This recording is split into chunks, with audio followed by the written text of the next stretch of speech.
And let's see here. Who else has showed up? Stu Gerson. Stu! There you are. Aliens visit here. Good to see you, my lovely friend. Gabe Roca. Nice to have you back. Sith Lord. Good to see you. Open-minded Clarity. Nice to have you here. Jello Putin. Smokin' Joe.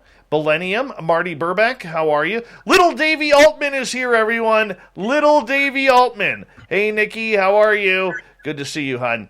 And Chad Palmer, nice to have you here. Mental Pancakes. Uncle Dale and his Power Stash. Remember, if you see Uncle Dale in Austin, Texas, rub his Power Stash for 14 days of good luck. 509er, nice to see you. Tim Scott, good to see you here.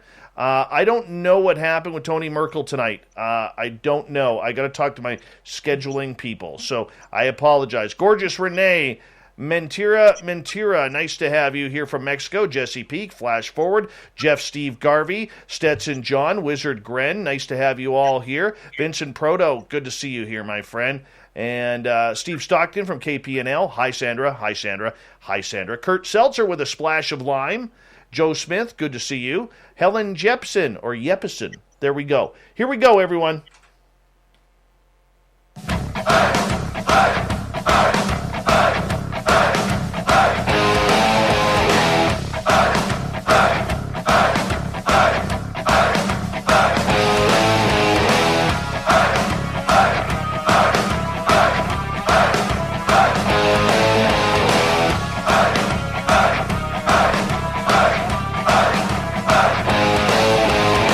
The mountains of central British Columbia to you listening around the world.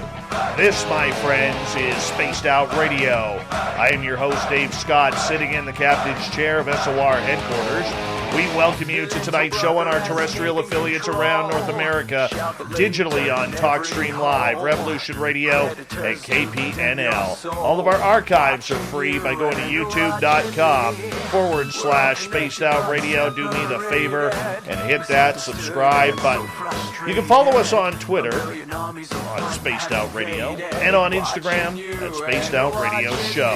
Our website is spacedoutradio.com, where we have a plethora of features for you, including rocking out to Bumblefoot and reading up on Captain Shirk's SOR Newswire. Tonight's show is brought to you by Chive Charities. Help make the world 10% happier by visiting Chive Charities today. You can find them on our website. I got to tell you, I'm always excited when one of my favorite people in ufology comes on. Nicole Sakach may be one of the newer faces, but she has shown a powerful voice in research in the last year and a half. Maintaining a steadfast approach to unearthing information on the subject at large, Nicole is exceptional in her focus and priority. Based out of Illinois, she currently works as an assistant under the legendary researcher and author Grant Cameron. She is also a favorite of our listeners here on this show. Nicole exercises her expertise to fine-tune details regarding UFO secrets, clandestine documents, and investigating the long and proud research of Stanton Friedman, and Nicole Sakach is her YouTube channel.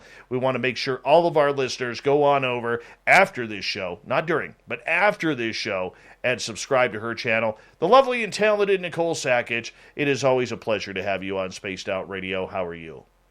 Dave, I'm great. This is the perfect way to end my Tuesday. So thank you so much. Oh, not a problem. Not a problem.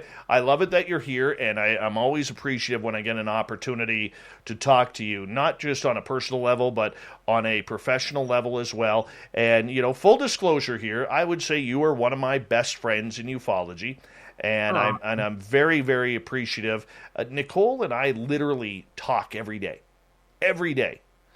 Maybe on the weekends we take some time off, but literally we are talking UFOs every day. And Nicole, I got to say, from my point of view, when I first interviewed you on this show a couple of years ago to where you are now, you have literally skyrocketed like a SpaceX rocket into the stratosphere with your knowledge and your ability to really become a major player and voice of reason in this community, and your hard work has paid off. Congratulations on that. Oh, Dave, that was the best intro ever. And yep, you were definitely one of my go-to. I have to talk to you and get your opinion about everything I check in on every day. So it's nice though. I think you and I developing a friendship is exactly the kind of touchstones that everybody needs in this community if they're going to give it a go and try to be in the public forum at all. You have to have your inner circle and, look out for each other. And I don't know, you were the first public platform to give me a voice and talk about my experiences and also, like you said, my research.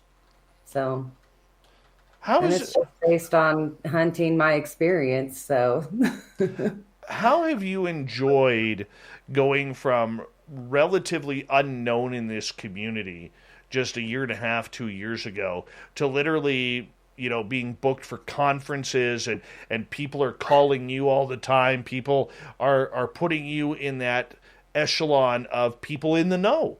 I mean, it's been a rapid year and a half for you. How have you kept it together?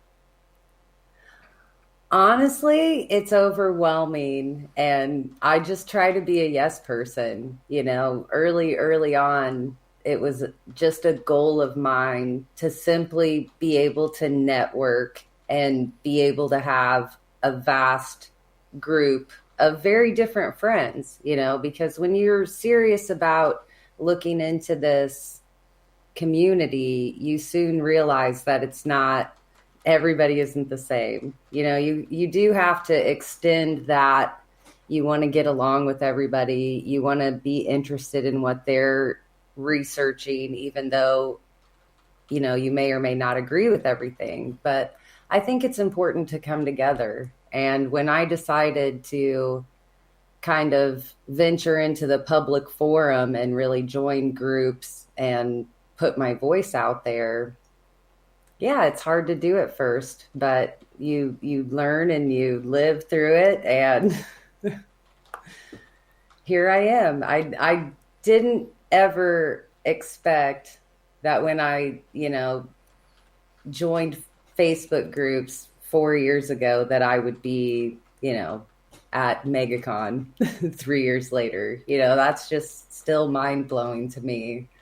And yeah, it's given me a different perspective, I think, on this community. You always hear things, but once you experience them yourself, you kind of can gauge the situation a little differently. So it's been very eye-opening, and it's the best part of the last 3 years have been the unexpected detours that I've made. Just to put my experiencer hat on for a second, just the synchronicities that have happened that have led me to where I'm at. I could have never have imagined them or tried to see this for myself ever. So it's been great.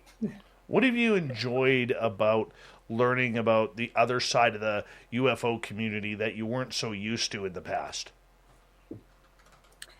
What have I enjoyed? What have you enjoyed?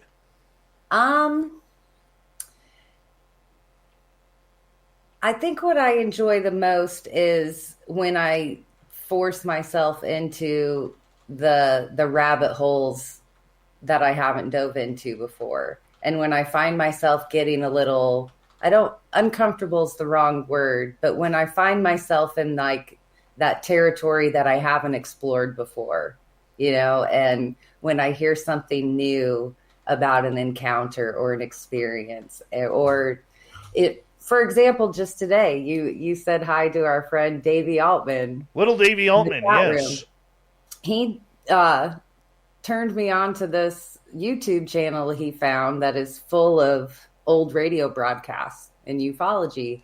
And I was scrolling through them this morning, and lo and behold, I found an old Linda Moulton Howell report/update on one of my favorite cases that nobody ever knows anything about. So that was just great. I felt like I found a gemstone, and yeah. So now I have a whole new avenue to dig into on that case that I've been looking into, I think, for 5 years now. So, and that was just completely random, but I like that. And it's always that that moment where somebody's like, well, I came across this, let me send you this. And then you never know where that leads. And often what I'm finding now that I've been doing this pretty much full time in my spare time, but really, studying ufology for close to 25 years now, or a little over 25 years now. It's always great when you can find something that leads you back to the beginning.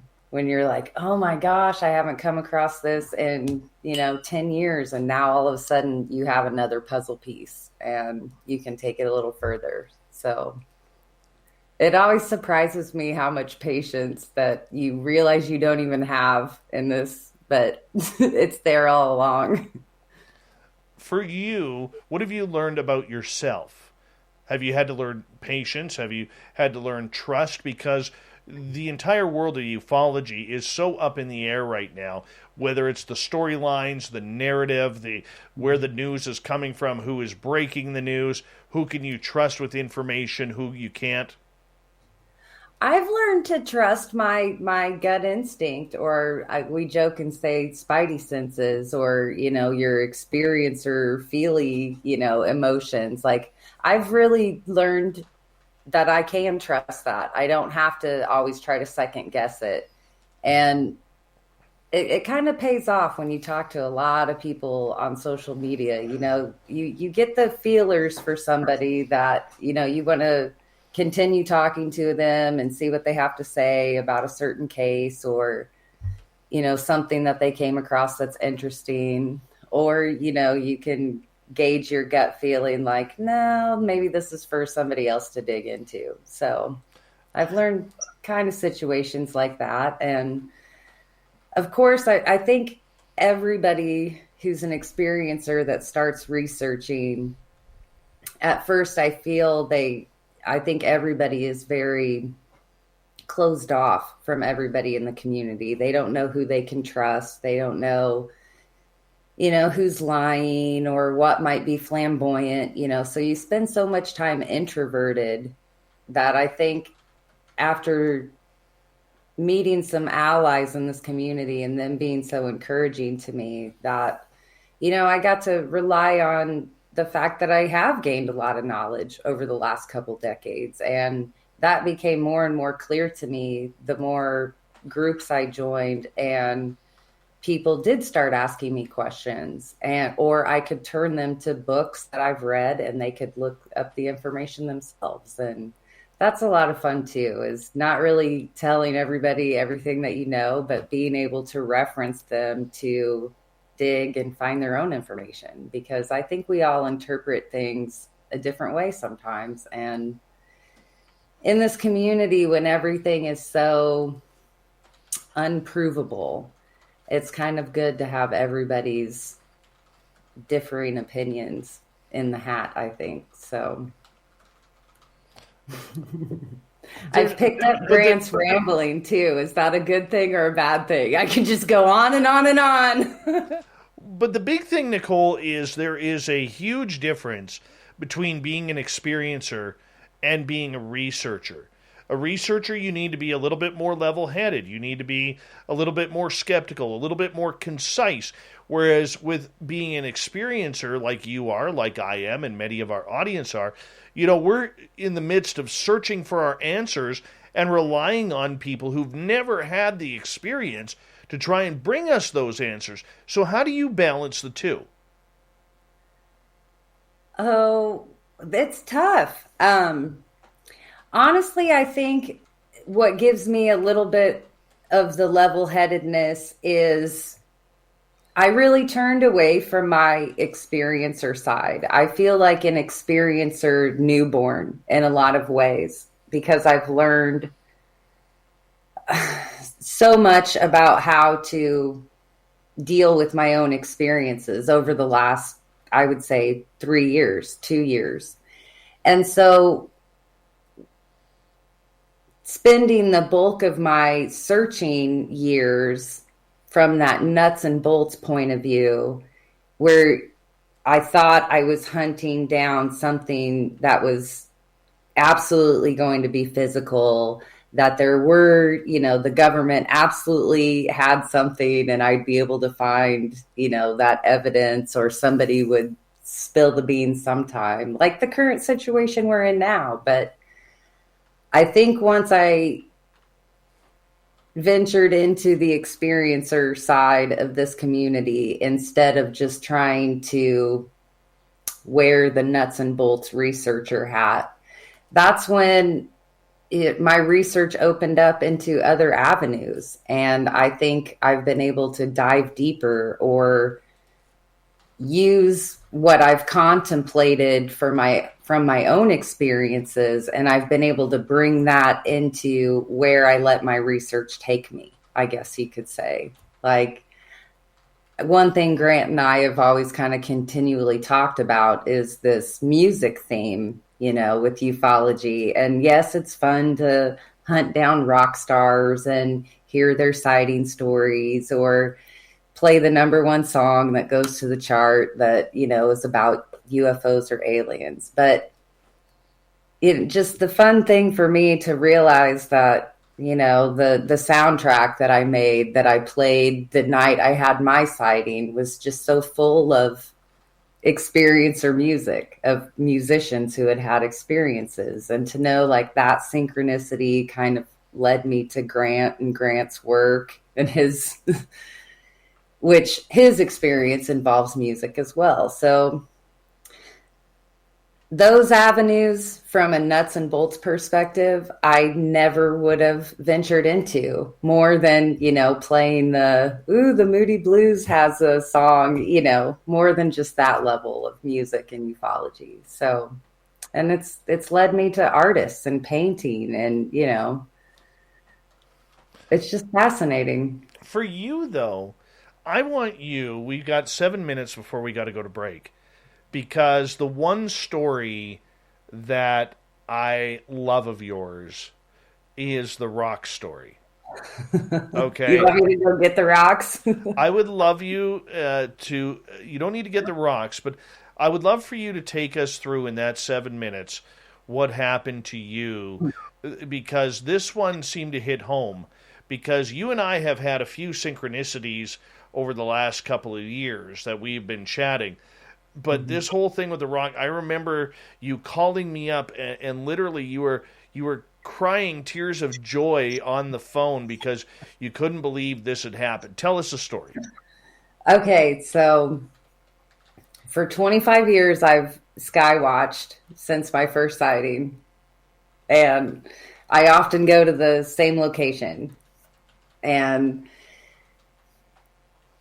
we know that you as an experiencer can often have symptoms, and you feel like something's going to happen, and a sighting could happen, or maybe like a telepathic download or some noetic experience. Well, my experiencer symptoms had been acting up kind of all week, and I knew I had to go to my sighting spot. So I got to speed up the story. I went out there, nothing was there. 2 hours later, everybody in the community around me starts lighting up Facebook. Something's here, something's in the sky. Who can tell me what this is? So I, of course, being the UFO lady around here, catch wind of this, and I'm like, I knew it. Fly back out to my spot. Still nothing there.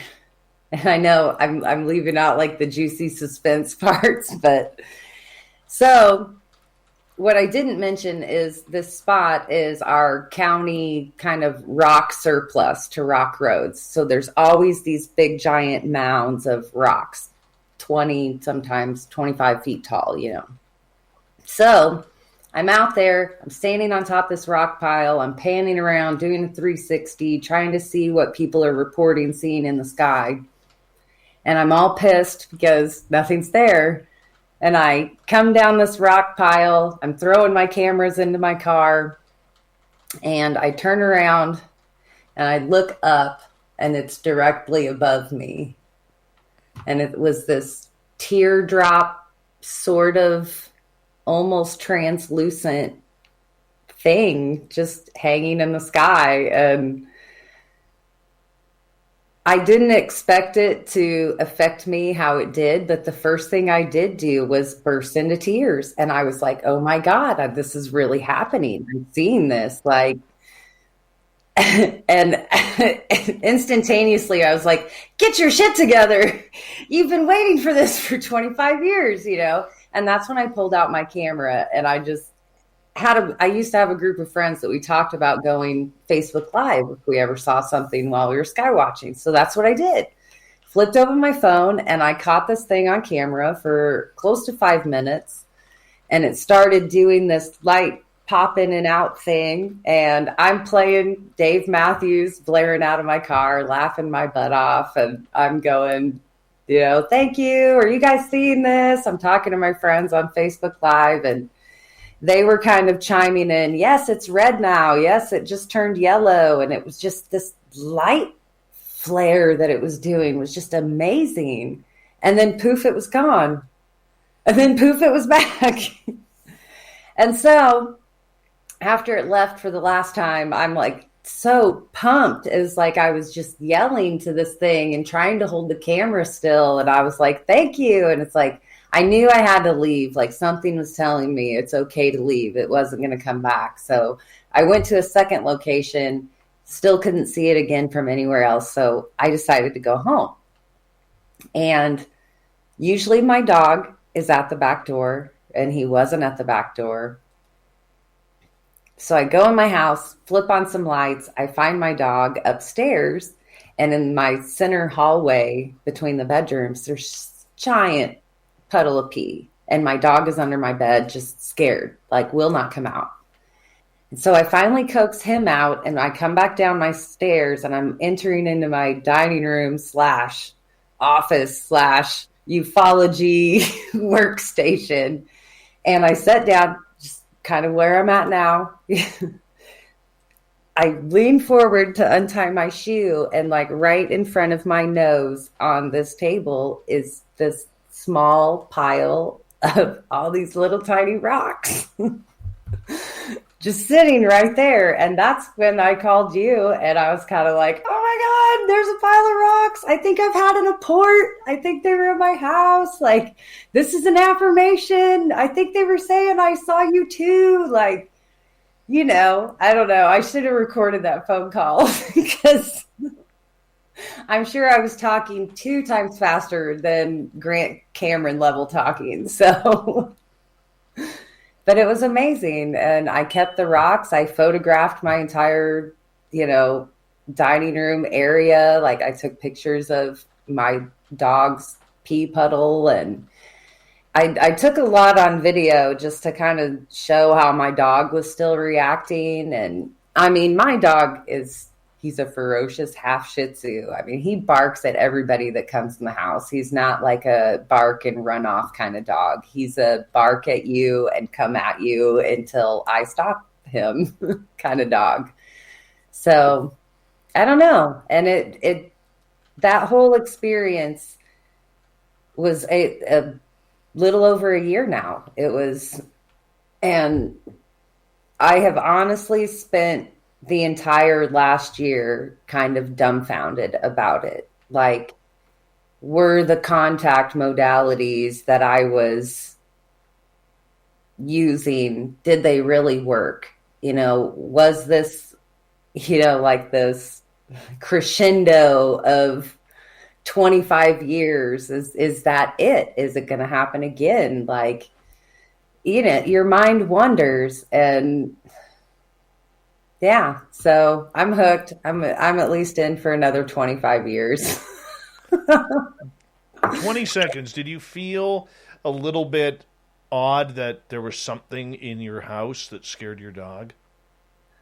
Yes and no. It was more like I laugh a lot. I knew when I came to the experiencer side that I would eat a lot of crow sandwiches and have to admit that I was wrong about a lot of things. And I had hardcore so made fun of apports and just kind of thought they were bogus that it felt like a little slap in the face. I'm going to get you to hold on right there because we are going to go to break at the bottom of the hour. Nicole Sakach, research assistant to Grant Cameron, one of the best out there when it comes to researching this topic. She shakes her head no. I say yes. I get the final word. We continue after this.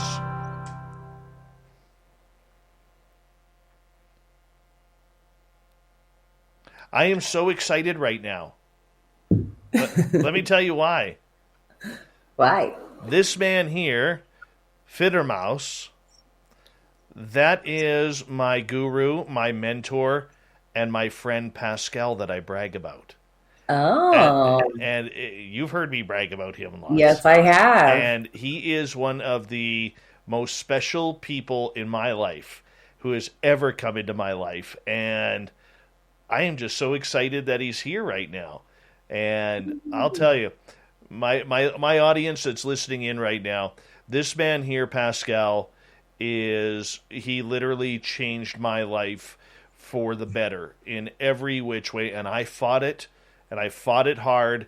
But you know what? He is one of the most genuine, truthful, honest, beautiful people I have ever met on this planet. And there are not enough adjectives to say what I feel right there about my friend Pascal. So the fact that he's in our chat room tonight, I know, honestly, I am getting a little emotional just knowing that he's here. It feels good. It feels really good. He means the world to me. Aww. Yeah. He's the man. He should call in. He won't. One day when he's ready, I know he'll say it's time. But I have a few of those that tell me that for interviews all the time. He's amazing. Someday. He is amazing. Dee McKenna, good to see you. Mr. Cowley, welcome back to the show. Oh, Mr. Cowley loves his spaced out radio. Tony Dewhurst, good to see you, man. Nice to have you here.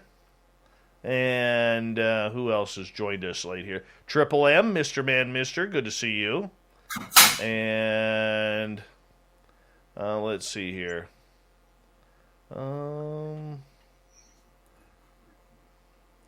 Let's see here. Yeah, Pascal. I love the love you guys are showing for Pascal right now, man, because he is War Eagle. War Eagle. He is the reason why I am doing this show.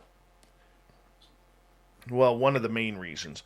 Anya, much love to you, beautiful. How are you?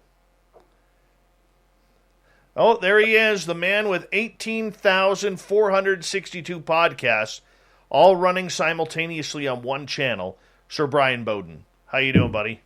Look at this. 18,000? Yeah, look at this nice compliment he gives you. Nicole brings out the best in the world of ufology because she is one of the top 10 in the field.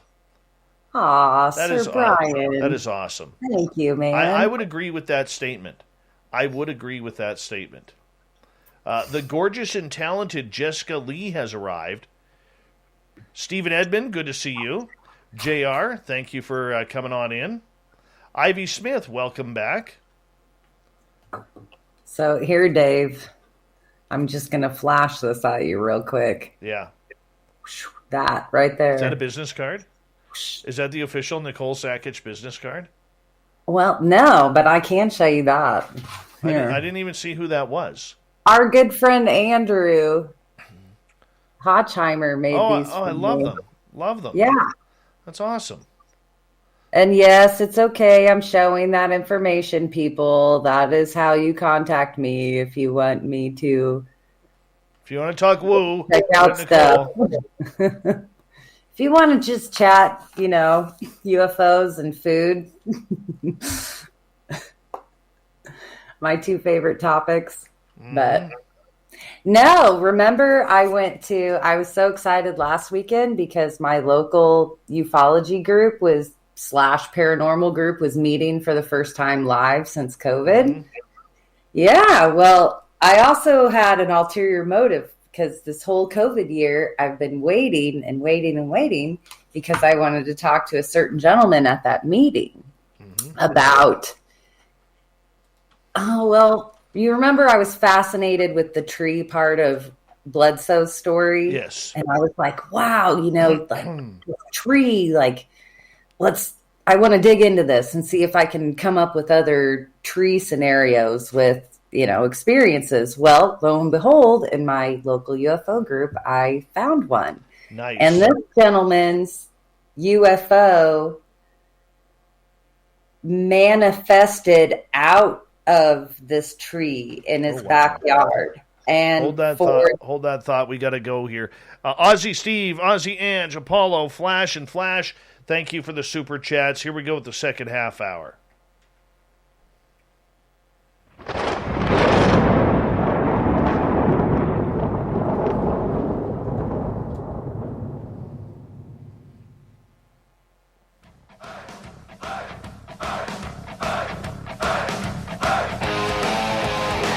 Second half hour of Spaced Out Radio is now underway. My name is Dave Scott. Thank you so much for taking the time to join us. We really do appreciate earning your listening ears wherever you are in this beautiful planet we call Earth. And we're going to open up the phones, so to speak, here on the show. So if you're in our chat room, you can click on the link and we will be able to hear your woo story. We want some woo. Before we bring Nicole back on, we want to remind you that if you missed portions of this show or others, check out our free archives by going to youtube.com/Spaced Out Radio. Do me the favor, hit that subscribe button. Our website is spacedoutradio.com, where we have a plethora of features for you, including rocking out to Bumblefoot and reading up on Captain Shirk's SOR Newswire. Follow us on Twitter at Spaced Out Radio and on Instagram, Spaced Out Radio Show. We're here with Nicole Sakach, research assistant for Grant Cameron. You've heard her on many roundtables before. Here she is as the lone guest tonight. The lone guest. And what we're going to do, if you are in our YouTube chat tonight watching this, you know what? If you want to join us, we're going to put in the link. We want to hear your woo story. So I never do this. Everybody who listens to this show knows old Davey never does this. Ever. That's true. So tonight is a special night. Try it on out just to see how it goes and see your response. I want to hear your woo story. So make sure you check it on out, and that way we can kind of chime along. Nicole, with your story that you had with the rocks and everything, how did that moment change you, on a personal level? Was it spiritual? Was it love? Was it weirdness? Was it skepticism? How did it change you? It was all of the above, but I don't want to say it renewed like my perseverance, but it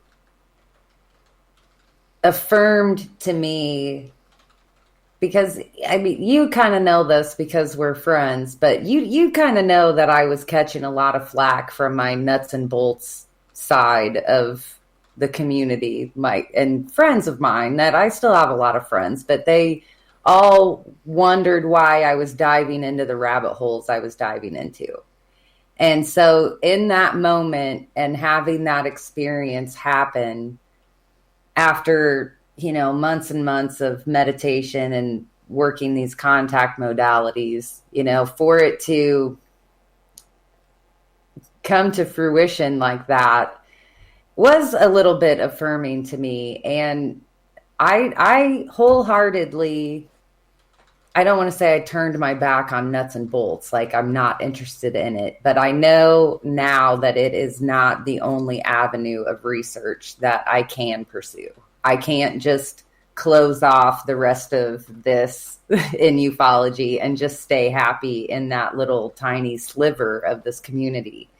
I've spent, over 20 years in just that world. So, and these same people were wondering why I was talking with Palladians or wanting to meet channels. And, it's just very strange having to kind of defend why I wanted to research stuff. And then to experience that level, it was affirming. And it was all those things you said as well. I said I've been taken aback this last year. I've still been processing, what actually happened. And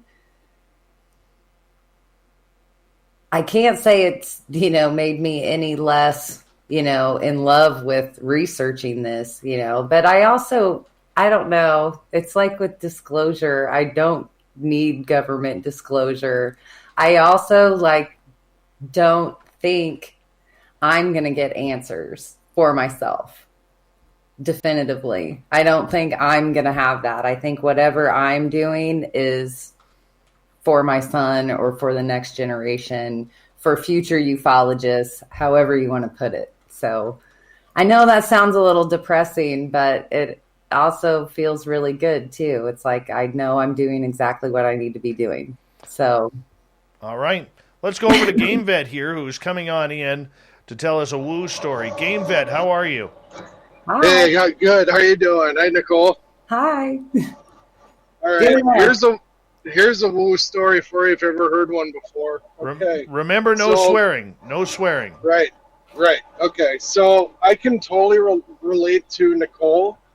I also saw on May 16th, 12:45 in the morning, I saw this teardrop-shaped thing coming at me, right? And it was lit up like orange and white and all sorts of different. And as it was coming by, all of a sudden I could see through it. It was, whatever this craft was, it looked like, as it got close, it looked like a big solid white light, like an LED light. And then inside this white light, it had little tiny black squares in it, like windows. Okay? And then as the thing got right along next to me, I could see through. It was actually projecting a fog. And the structure on top of this light, you could actually see it. The top of it had a glow around it. And it had, this fog or steam or something pumping out of it. And it was going around the entire craft. Wow. And it looked like it was totally flat. Like, it looked like I call it an astro train because it looked like a locomotive that was flying in the air. It had no sound to it. And then just after that sighting, I realized a couple days later that we have a garden in the front of the house. And right where I was standing by the garden recording this thing. And I realized that there was actually a rock standing up on end. It was gray with blue lines in it. And that night I was wearing a gray shirt with blue pants. That's a nice little synchronicity. Yeah, so then not only did I have that sighting, I guess there was a lot of people around the world had that same sighting that was recorded, and it's on YouTube all over the place. Wow. One of them was on the SETI Ranch. And the guy's talking about the sighting, and it looks identical to my video. And he says there's a structure on top of it. No way. And this thing was it was like metallic. It looked like stainless steel, but it had a kind of a black tint to it. And it was just the craziest thing I've ever seen in my life. But it had no sound whatsoever. Had you seen a UFO before? Yeah, I've been witnessing this stuff since '93. Back in '93, that's when it first started. And I saw me and my buddy were camping. We were in a tent, and all of a sudden, a light turned on that lit up the whole tent brighter than daylight. Wow. And I said to my friend, I'm like, what is that? And he says, I don't know. And then it happened again. And I mean, you could literally see I had my hand in front of my face, and I could almost see light smooth through my hand because it turned my hand like that red. Like if you hold a flashlight up to your hand, it turns red like that. That's how bright this was. And then it happened one more time. And I said, dude, I got to go outside and see what this is. And he says, I don't know if that's a good idea. So I opened up the tent. I said, I got to look. I said, if someone's going to beam us up or whatever, we're not in a good spot no matter what. I want to see what's out there. And he says, okay. So I go outside and the light turned on again. It was coming from the sky and it was stationary. And when the light turned on, everything for as far as the eye could see, it was like brighter than daylight. And it was like 1:30 in the morning. No kidding. So then the light shut off. Yeah, the light would slowly turn on and slowly turn off. It wasn't like sorry, I'm driving a semi right now. Oh, can you honk your horn for us if you don't mind? Sure. Hitting the horn for Dave Scott. Yes. Yes. Love it. Love it. So, did the light, did it hurt your eyes to see it? Oh, it was so bright. I mean, you had to basically squint and, kind of, just shut your eyes real fast because it was so bright. And then the thing is the light turned on again, but then it wasn't in the same location. It was like in another part of the sky, and it would slowly turn on and turn off. And again, it lit up the whole area clear as daylight. And do you remember how long that lasted for? I don't know. I could guess probably, let's see, probably between 6 and 8 seconds from turning on to turning off. Wow. And then the lights would, flash back and forth. It probably lasted 4 minutes long doing that. Mm-hmm. And then just driving truck. I mean, I've seen, me and a coworker of mine, we witnessed those vet spheres.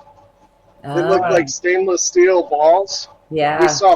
We saw 5 of them on the side of the road where the cops sit in between the 2 highways.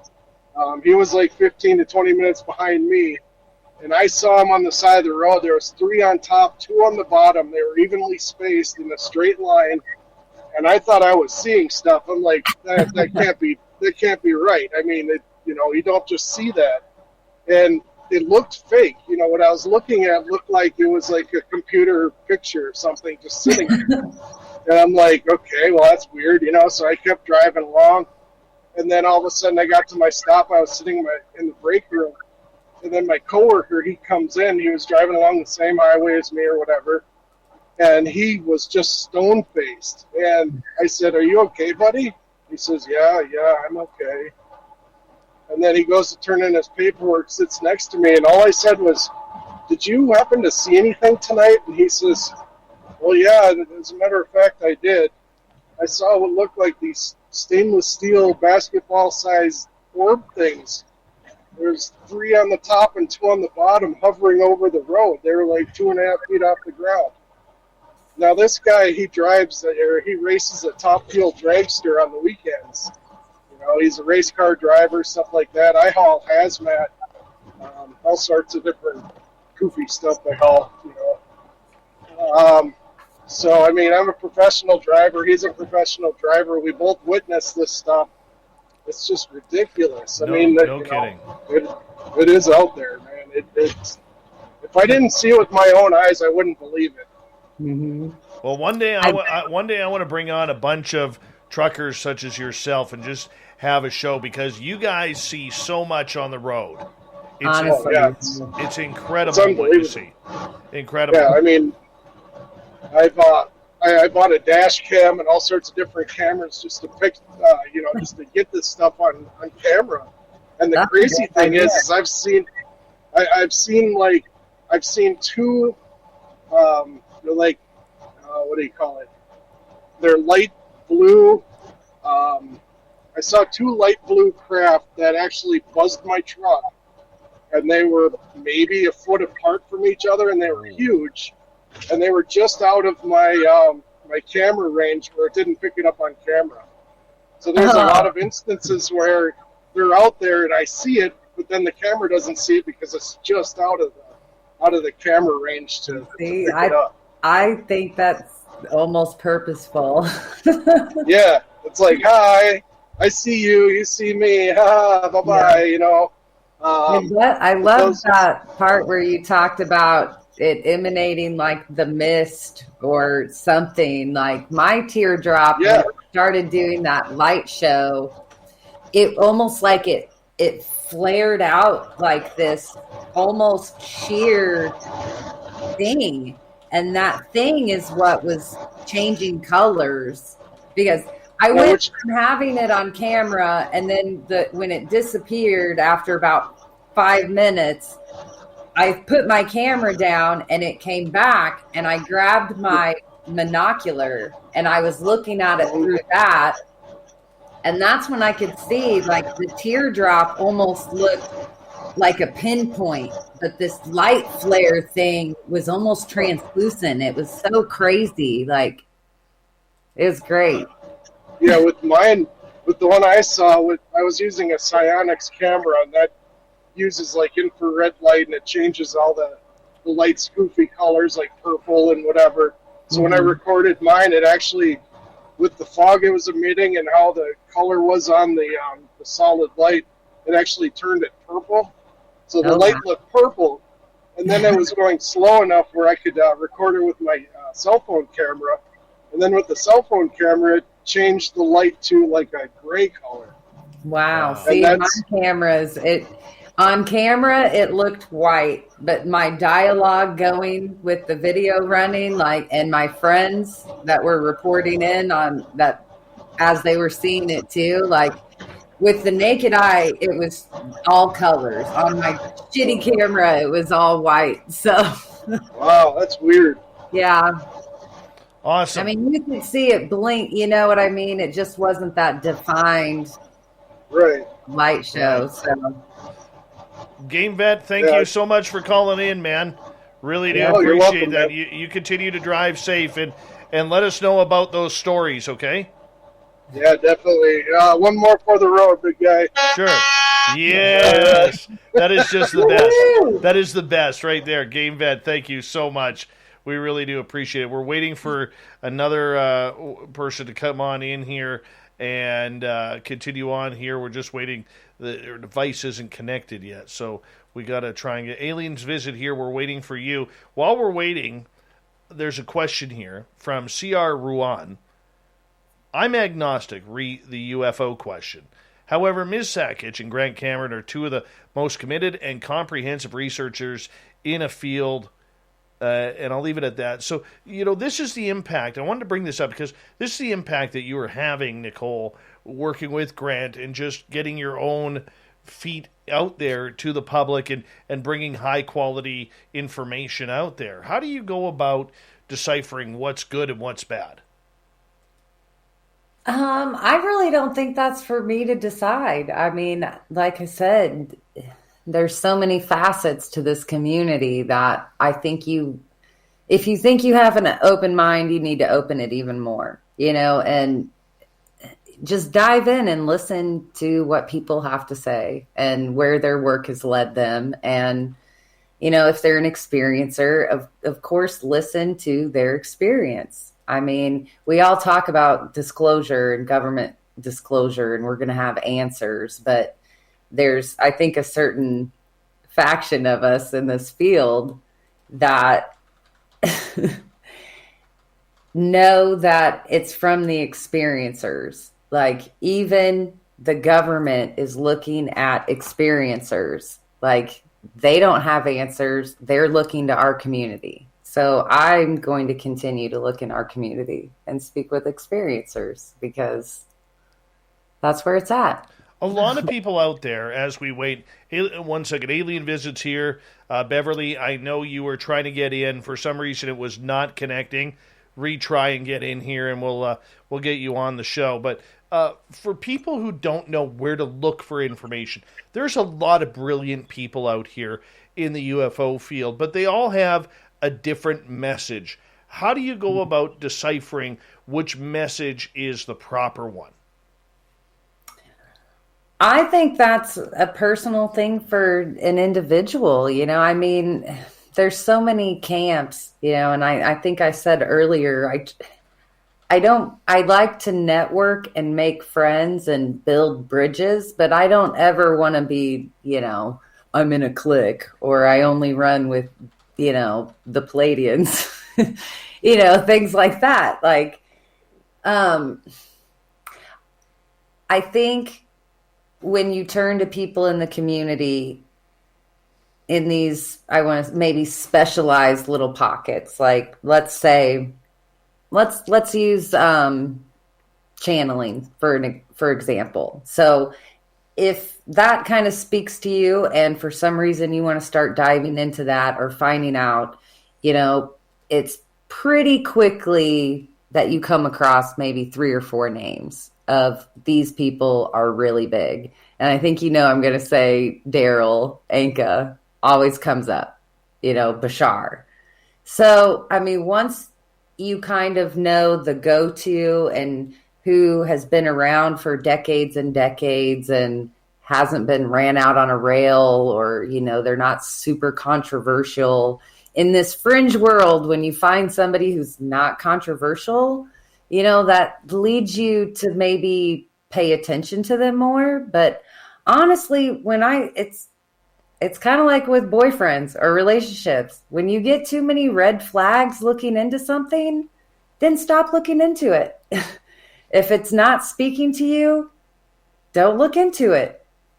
If it fascinates you and you want to learn more, keep diving in, and I haven't found a single facet in ufology that has made me go, that's it. And this is the only it. This is home. This is my family. It's always little snidbits, I can find a little bit that makes sense to me in this. I can, find something that has reminded me of something else so I can link it, and it's those little tiny baby steps. Like, you never get the whole answer. You get one word in a sentence.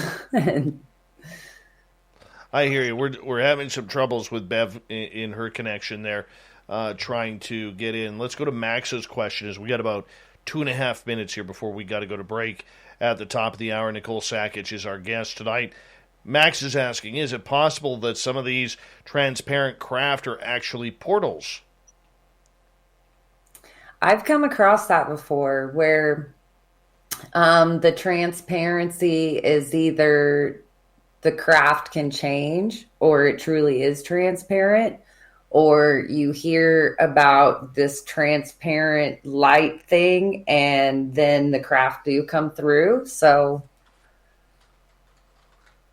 I can't say I rule it out, or I would ever dare say, nope, they're not. Well, that's the thing. You just can't rule anything out right now. Mm-hmm. You just can't, because everything is open. Because what you see, and what a lot of people don't understand, is what you see, Nicole, could be completely different from the experience that I'm having. And you and I are, say, side by side. Right. You may see a teardrop. I may see nothing in the sky. Mm-hmm. And that's a big part of it, too, that people don't get. Like, that's not brought up a lot when you talk about mass sightings. Everybody thinks they're gold. It's like, oh, man, how many people saw the Phoenix Lights? And yes, it's great. They all described the same thing. That's kind of rare. If you have 2 people, they're going to report seeing 2 different things. If you have 5, it's going to be 5 different things. I find it's often rare that everybody describes the same thing at once. Even my teardrop encounter, like, some people said it wasn't really a teardrop. It was more of a sphere. Other people said it was like completely flat, like it didn't have like a 3D form. So, Absolutely. As we got about 39 seconds here, it just amazes me how people can have such major experiences and everything can be absolutely different. Absolutely different. And, we want to make sure that everyone gets their time. So I'm going to put the link back in our YouTube channel if you want to join us in hour 2. And if you're using a computer, make sure you're using either Firefox, or the best one is Google Chrome, in order to hook on up with our StreamYard link, in order to connect with us if you want to share your woo story. Because we like the woo around here. Nicole's got woo. I've got woo. And I'm sure, well, we definitely know Game Vet, who is honking the trucker horn there, he's got the woo. He's got serious woo. And we love it. And we appreciate each and every one of you tuning on in as we continue on with Spaced Out Radio tonight, talking UFOs all night long, your stories as well. So sit back, relax. Hour 2 with the lovely and talented Nicole Sakach comes up next on the mighty SOR.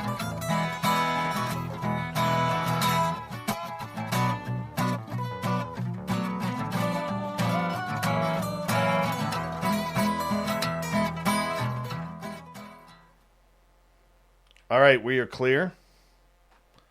And I'm going to be honest with you. You know, when Game Vet blew the horn a couple of times, I got excited. I really love did. That. I got excited. I'm not going to lie. That has made my entire day. See, I thought it was just like a Midwest honky kind of thing, like all of us as kids. It's like when we go out on the interstate. Right? We're like, totally. Do it! Oh, yeah. Oh, yeah. Oh, yeah. That just excited me. You know, my best story, my best sighting story that I was told from a truck driver was they were going through out west somewhere, I'll say Arizona. And you know how you see the power lines and it's like they have the red lights? I'm going to run my dog, so you tell the audience. You can see the chat room, right? No, I can't. Okay, so if you go up in the right-hand corner, you'll see a little box that says comments. Yeah. Click on and that. And then I will. Oh, sweet. Yeah. So you chat with them. I'll be right back. This truck driver was driving down the highway and he thought he was seeing the power lines, like the big ones that have the red blinking lights on it. And so he said he kept noticing this one and thought, oh, well, that's strange, you know, because it seems like it's keeping pace with me. Well, he said, as he kept watching it, what he realized the road was going straight and it was coming and it crossed in front of the road in front of them and went off into the desert. That he said it was cigar shaped and on each end was the red light. So at a distance, it was with all the other power lines or power stations that he could see and it blended right in. And he said it just crossed and went away. And he said he just kept on driving. So they're good and they're out there. I think, you know, who better to watch the skies? The Woo train is full tonight. Now that I can see the chat, everybody's in there. It's a good Tuesday. This night is making it feel like a Saturday now or Friday. So,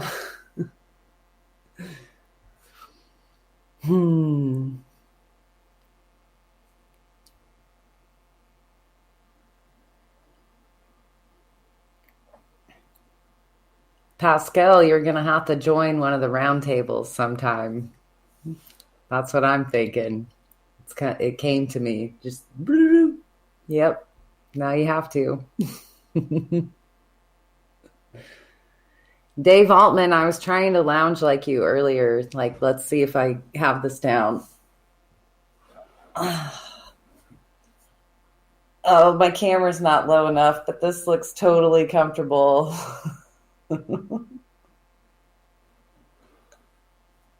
I know. I can't do it as cool as you, so I shouldn't try ever again. I won't. This is complete coffee in here. It's just now midnight here where I'm at, not in Canada.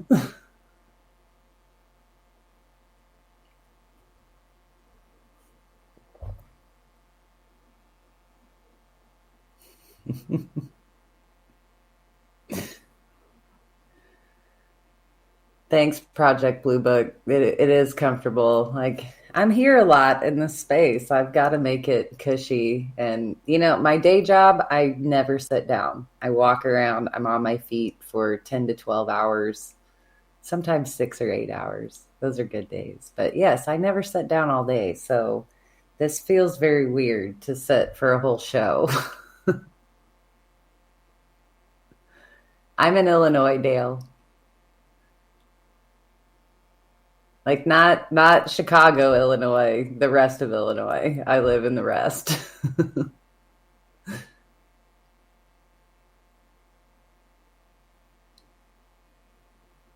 Solar Warden, I can drink coffee 24/7. Like it just doesn't. It does help, but it doesn't stop me from sleeping if I want to sleep.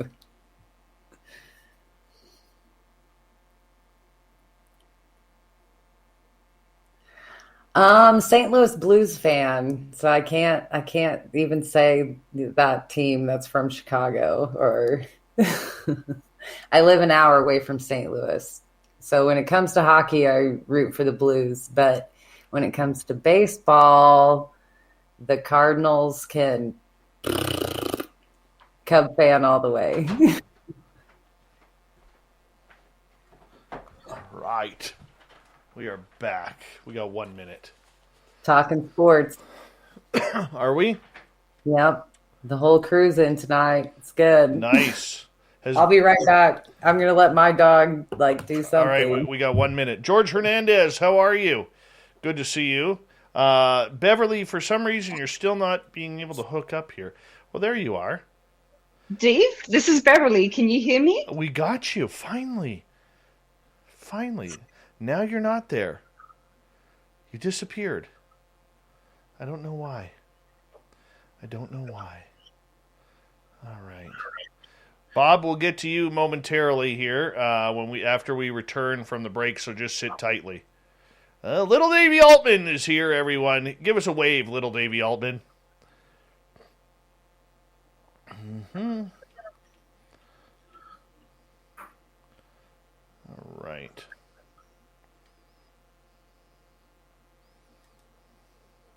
Thank you, Anya, for the super chat. You're listening to Spaced Out Radio with Dave Scott. Follow Dave on Twitter at Spaced Out Radio and on Facebook, Spaced Out Radio Show. Here we go with hour number 2 of Spaced Out Radio tonight. My name is Dave Scott. Thank you so much for taking the time to join us.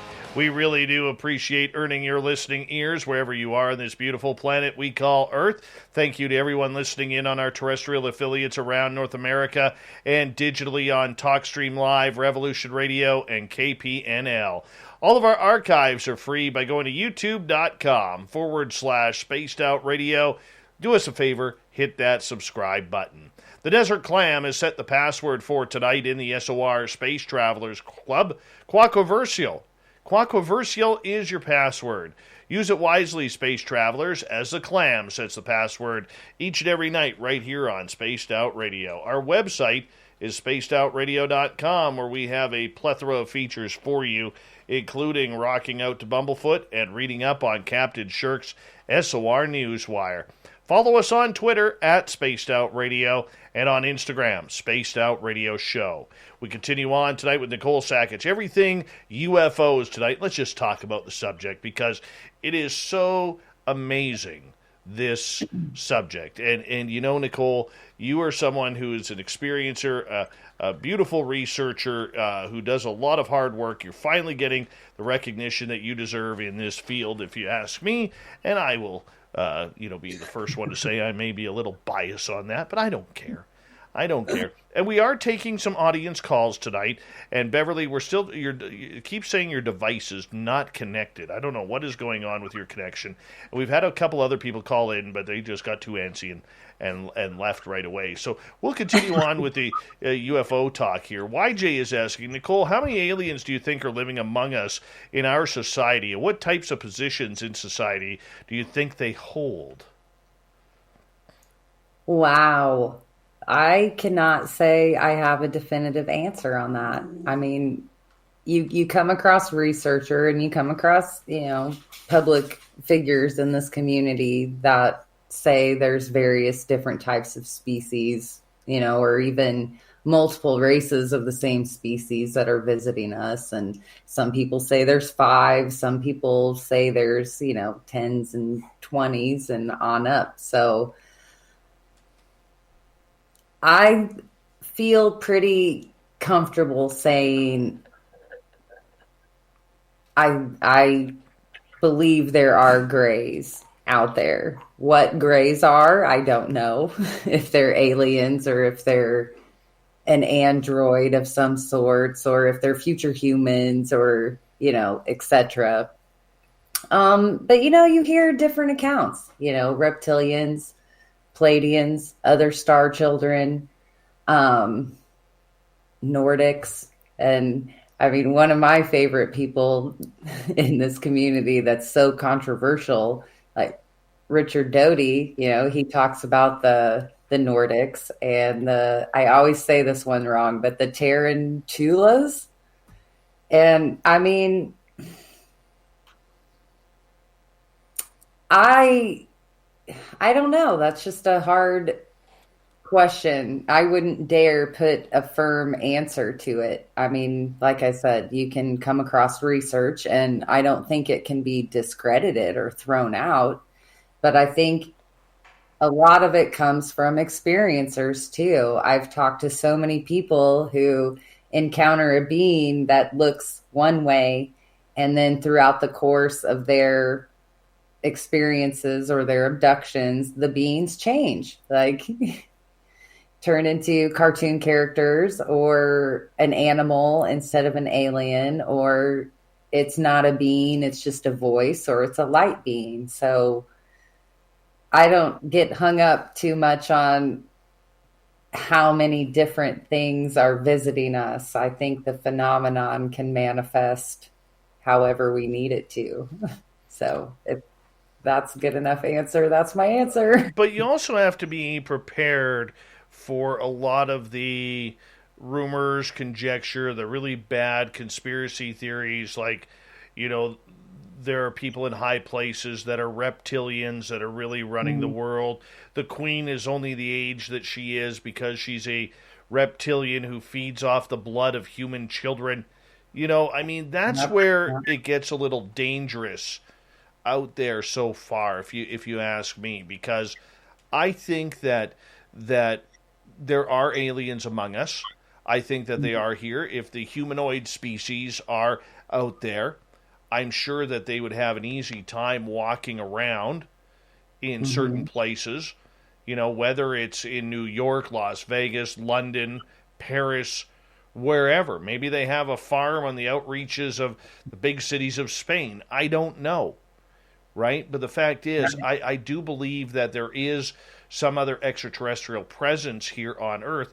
I think Robert Bigelow said it perfectly on 60 Minutes back in 2018, where he says, you don't have to go to space to see them. They're already here, right? So I think that is an important line on everything that we need to be able to look at when it comes to the extraterrestrial phenomena on this planet.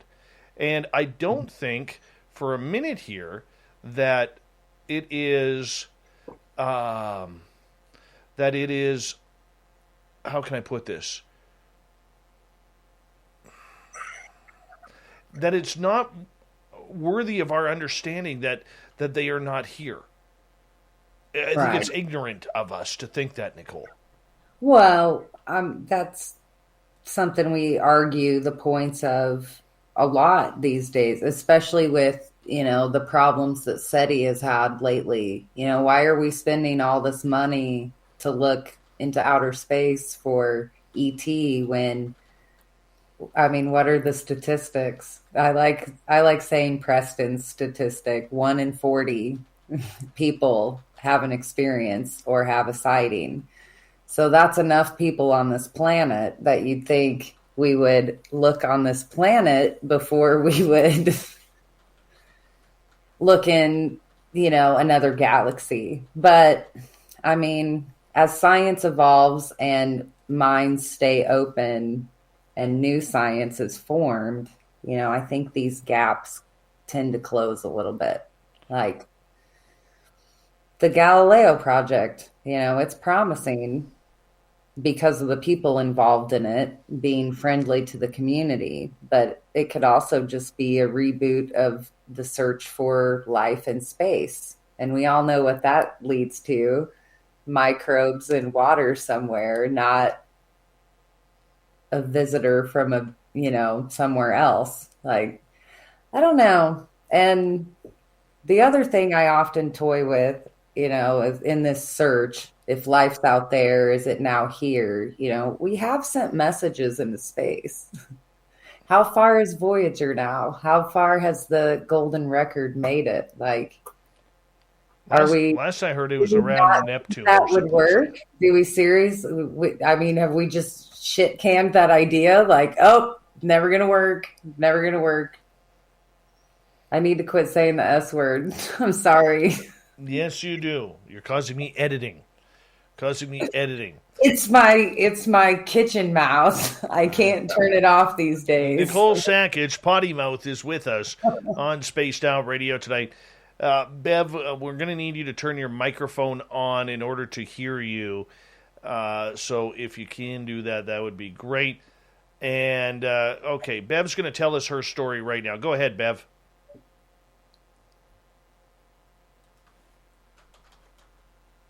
She can't hear us because she doesn't have her headphones on.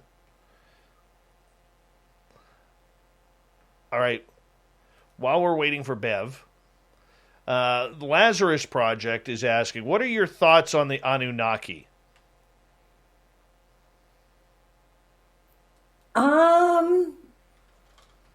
Maybe. I think we can find a lot of slivers of truth based on mythology, and I think insights into our culture and ancient culture can give us all sorts of ideas or clues. But I think in the end, we have to realize it's still an interpretation of something that happened thousands and thousands of years ago.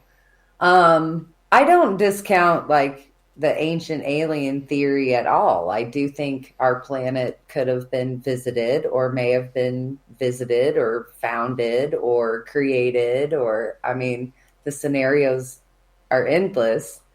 I don't think it's the only answer. I think a lot of people find that ufology early on, when they're searching in this community, and a lot of them can get stuck at that level, or just think that that's it. Like, is this what all ufologists think? Like, is this the Bible of ufology?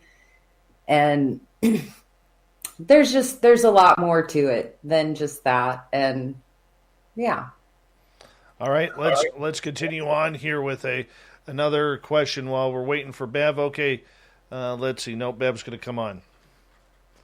All right, there we go. We're just going to wait a second for her. There she is.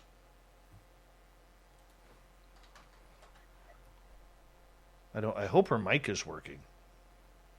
I don't even know if her mic is working. Oh, well, we're going to continue on here. Oh, hold on. We'll try that again. Here. Bev, are you there? Can you hear us? Oh, let's try. No, she's got her microphone on mute. Microphone is on mute. All right, while we're waiting for Bev.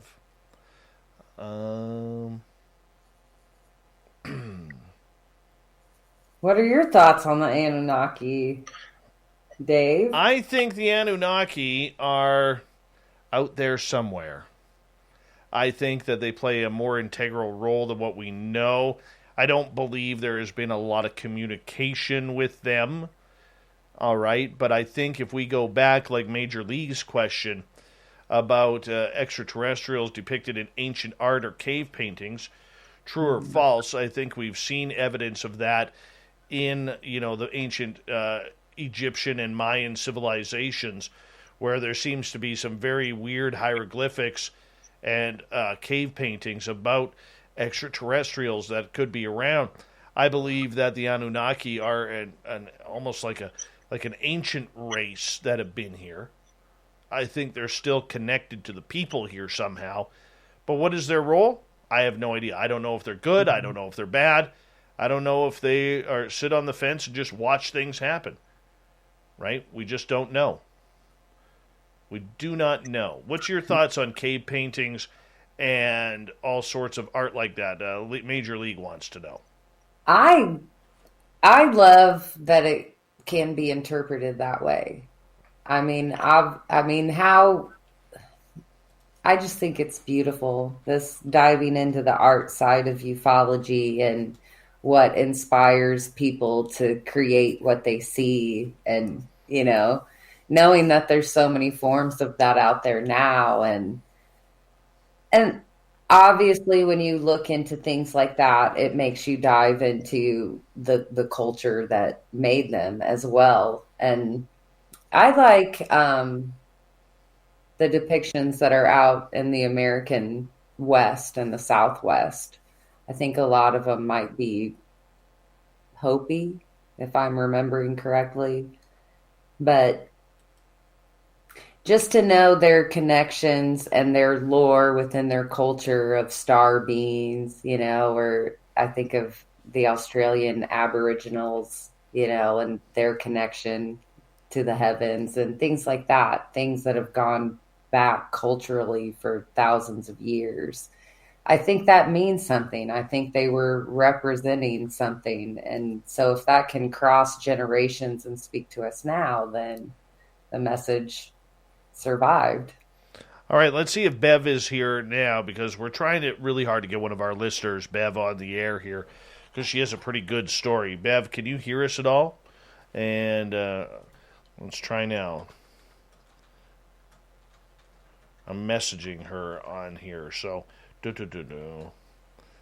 see if she'll be able to connect with us now. She's got a really good story. She's out of Vancouver, and no, she's muted. All right, Bev, come speak with us. Like we're all waiting on pins and needles for this. Yeah, I'm ready to take notes. I hear you. I just don't think we have a good connection. Bev, I'm going to have to let you go. We're going to have to work on that connection during the break, okay? So try again in just a little bit here. Let's get over to Nicola's question. Nicole, do you think we're contacted, but the government is just not telling us? I think the government watches people in contact. So I don't think they'll admit it. I don't think so. I think they are in contact too and won't admit it either. Let's go to Bob here. Bob, how you doing? Welcome to Spaced Out Radio. Bob, is this working? This is working. Perfect. How are you guys feeling about the Fire in the Sky crew? I completely believe Travis Walton. That's how I fall on these with this scenario. Like, I really, I had the feeling with this disclosure process happening. It's like, are we going to get a snippet of disclosure? Okay, we might, but then there could be the possibility of disinformation coming.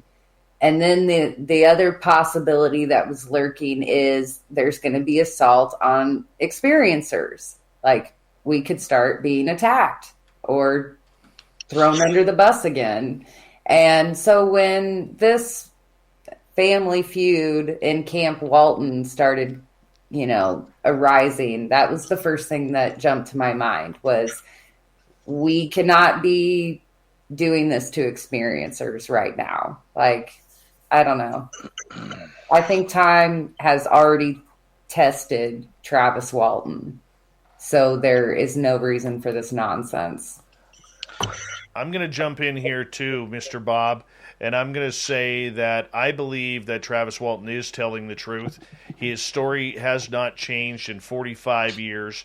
He has come out very flagrant when things inaccurately have been told, like the movie Fire in the Sky, that he did not like the way it went because they put some more Hollywood into his experience than what was very necessary to do so.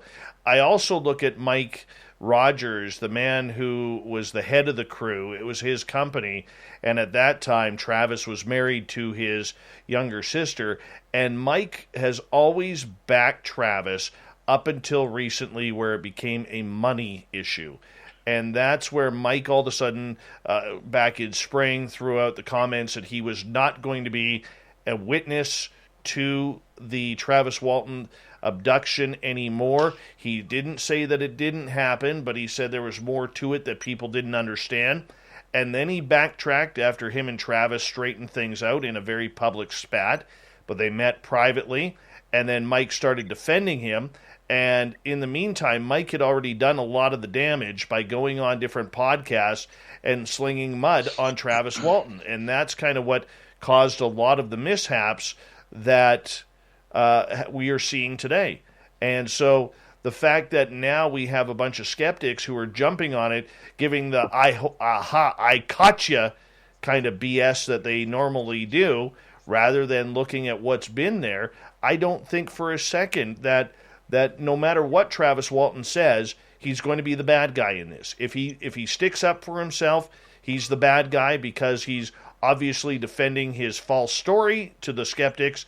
And if he doesn't say anything, the skeptics go, see, he's not saying anything because he is, telling a lie and hiding a lie. What do you think, Mr. Bob? Now, you guys have got much more depth than I do on this.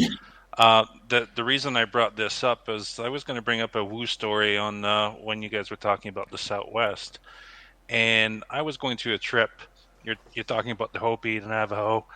And I was going to a trip going through, from Vegas, going across Utah, Colorado, New Mexico, Arizona, right? And I'm driving through, I stayed on the reservation and Navajo. At Spider Rock, overseeing the Spider Rock monument there. But on the way back from Albuquerque, I'll go down. Actually, before that, I tried to go across and to just go get the vibe in, is it Dulce, New Mexico? Yeah. And just to go get the vibe on there. And that didn't feel that great going through, trying to go up there and going through Los Alamos and trying to feel the vibe there. But as I was looking for a place to stay in Los Alamos, I'm driving down and I hear this voice and whispering in my ears, and it says Snowflake. So here I am looking around for a hotel called Snowflake in Los Alamos. Go down, I think it was Santa Fe, headed down to Santa Fe, started looking, could not find it. Great. I'm in there to get a place to stay. And as I'm going across, going to see the big dishes there in, I think it's Socorro, where they have the dishes pointed up. Going part of the trip, go and take a look at it there. Then I decided to come back across to, Arizona? And at some point, I'm looking on the map, and I'm doing this freestyle. I'm going, okay, I've got two ways I can go back here. I can go this route or that route. My fingers are moving up on the map, and all of a sudden, I see this place on one of the routes. It's called Snowflake. So I head down this way, and I'll keep the story short because there's a lot more that happened there. But I head down to Snowflake. I meet some very interesting people. Have a few adventures there, and then head back. A year or 2 years later, ended up watching the movie Fire in the Sky again. And it turns out that it's in Snowflake, Arizona, of all places. I'm not sure if you guys remember that, but yes, that's so that's my woo story in a sense. And if you want to use that to bring any type of validity to anything happening here, this might just be something there. So Dave, I see the sparkle in your eye there. That's yes. my woo story.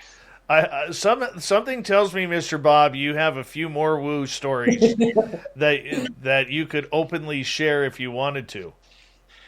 Yeah, and like I typed in there, I will do a little video for your crew for on the energy side, so that they can use that to work on their own energy, because a lot of what you're perceiving, a lot of what you're receiving, a lot of what you're connecting with when you're having these encounters is through your energy body.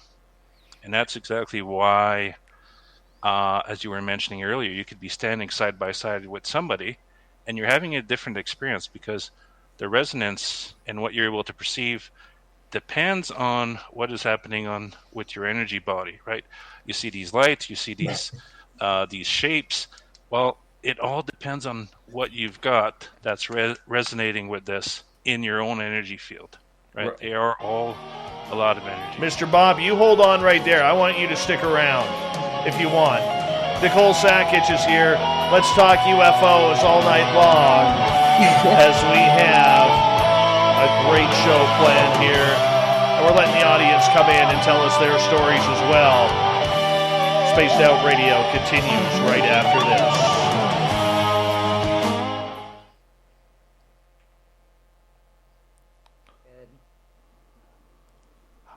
Hi, Mr. Bob. Hi, Mr. Bob. Sorry, Beverly. Beverly's going to come back in. But Mr. Bob. I just wanted to make sure this worked, and I'm not sure what kind of trouble you're having with Beverly there. Oh, no, it's working perfectly. You're more than welcome to stick around because you're kind of important. It is getting late. I know. Your famous words when it's like, it's up to you. It's so late, my contacts are like, get out of your eyeballs right now. It's either that or I'm crying over Dave Altman because I can't lounge as good as he does. Wow, went there. So this is happening on YouTube right now, Dave, and you're having a commercial break on the other streams? On the radio streams, yeah. Yeah. So, Mr. Bob, are you going to tell everybody how difficult of a student I was for you? Was it doctor-patient privilege type thing? I think he just signed the consent for release. No. You are. I'm going to say this. Mr. Bob is actually. I recognize the voice is my beautiful friend Pascal, and Pascal. I meant I mean every word that I said about you there, my friend. And you were. I told him he needs to join the round table. Pascal, it's funny, Pascal, because, the more bigger you get in this field and the bigger the show gets, a lot of people start calling out a lot of your adventures, a lot of your experiences, a lot of everything as being fake to gain an audience. And you were there for a lot of those experiences and that I had and that I had no understanding or control over at that time, and the fact it's a lot about personal experience, Dave. Right? You can't you can't really force anybody to believe a viewpoint. All you can do is help them to have that experience, and that's what I do with the energy work. Right? Is slowly lead them to, okay, well, you want to have these experiences. Here's what you can do to achieve that in a safe way. Very true. Very true. And, you've worked personally with me. You've worked with Samantha Mowat, who absolutely adores you as well. And, you've worked with a lot of really good people on this, and it is your true calling. But you know what my best experience with you was? One of the best ones, and that I still can't shake and want to do it again, was when we did the dark room. When we brought we brought in that, we literally had, Nicole, a solar system hovering above us in this completely dark room. And you would see these little specks of orbs take off from this solar system that is literally rotating. It was amazing. I'm trying to remember, and I won't mention any name, but I think your wife was there with you, right? Not the first two times. No. So it's like a dark room with your own planetarium action going on, right? You could not. It was so black you could not see your hand in front of your face. That's great. Yeah. I almost painted this room that color of black, but I went with charcoal gray instead. People do it in different ways, but it's basically to shut off the senses so that your third eye can take over and you can start seeing and feeling the energy, right? Yeah. That's a part of, I won't name drop, but some people who are having the experience via psychedelics, or even it's a part of sitting circles and seances and physical mediumship. You know, it's something about the atmosphere of complete, absolute darkness, Right. and that third eye. So it's incredible. Yeah, the issue that I've got with the psychedelics and the drugs a bit is that it opens it up, but then you have some issues closing it. Right, it kind of goes outside of your control, so you got to be really, really, really careful and working with somebody who really, really, really knows what they're doing with that. I think the question I have posed right now, or that's lingering concerning the psychedelics, is like you just mentioned. It's like once it's on, are you more susceptible, or is it the fact that you can't turn it off? If you do it the natural way, you've got more control over it. So you become aware of the different currents. Hold on, Pascal. I gotta. Do you want to stick around? You tell me.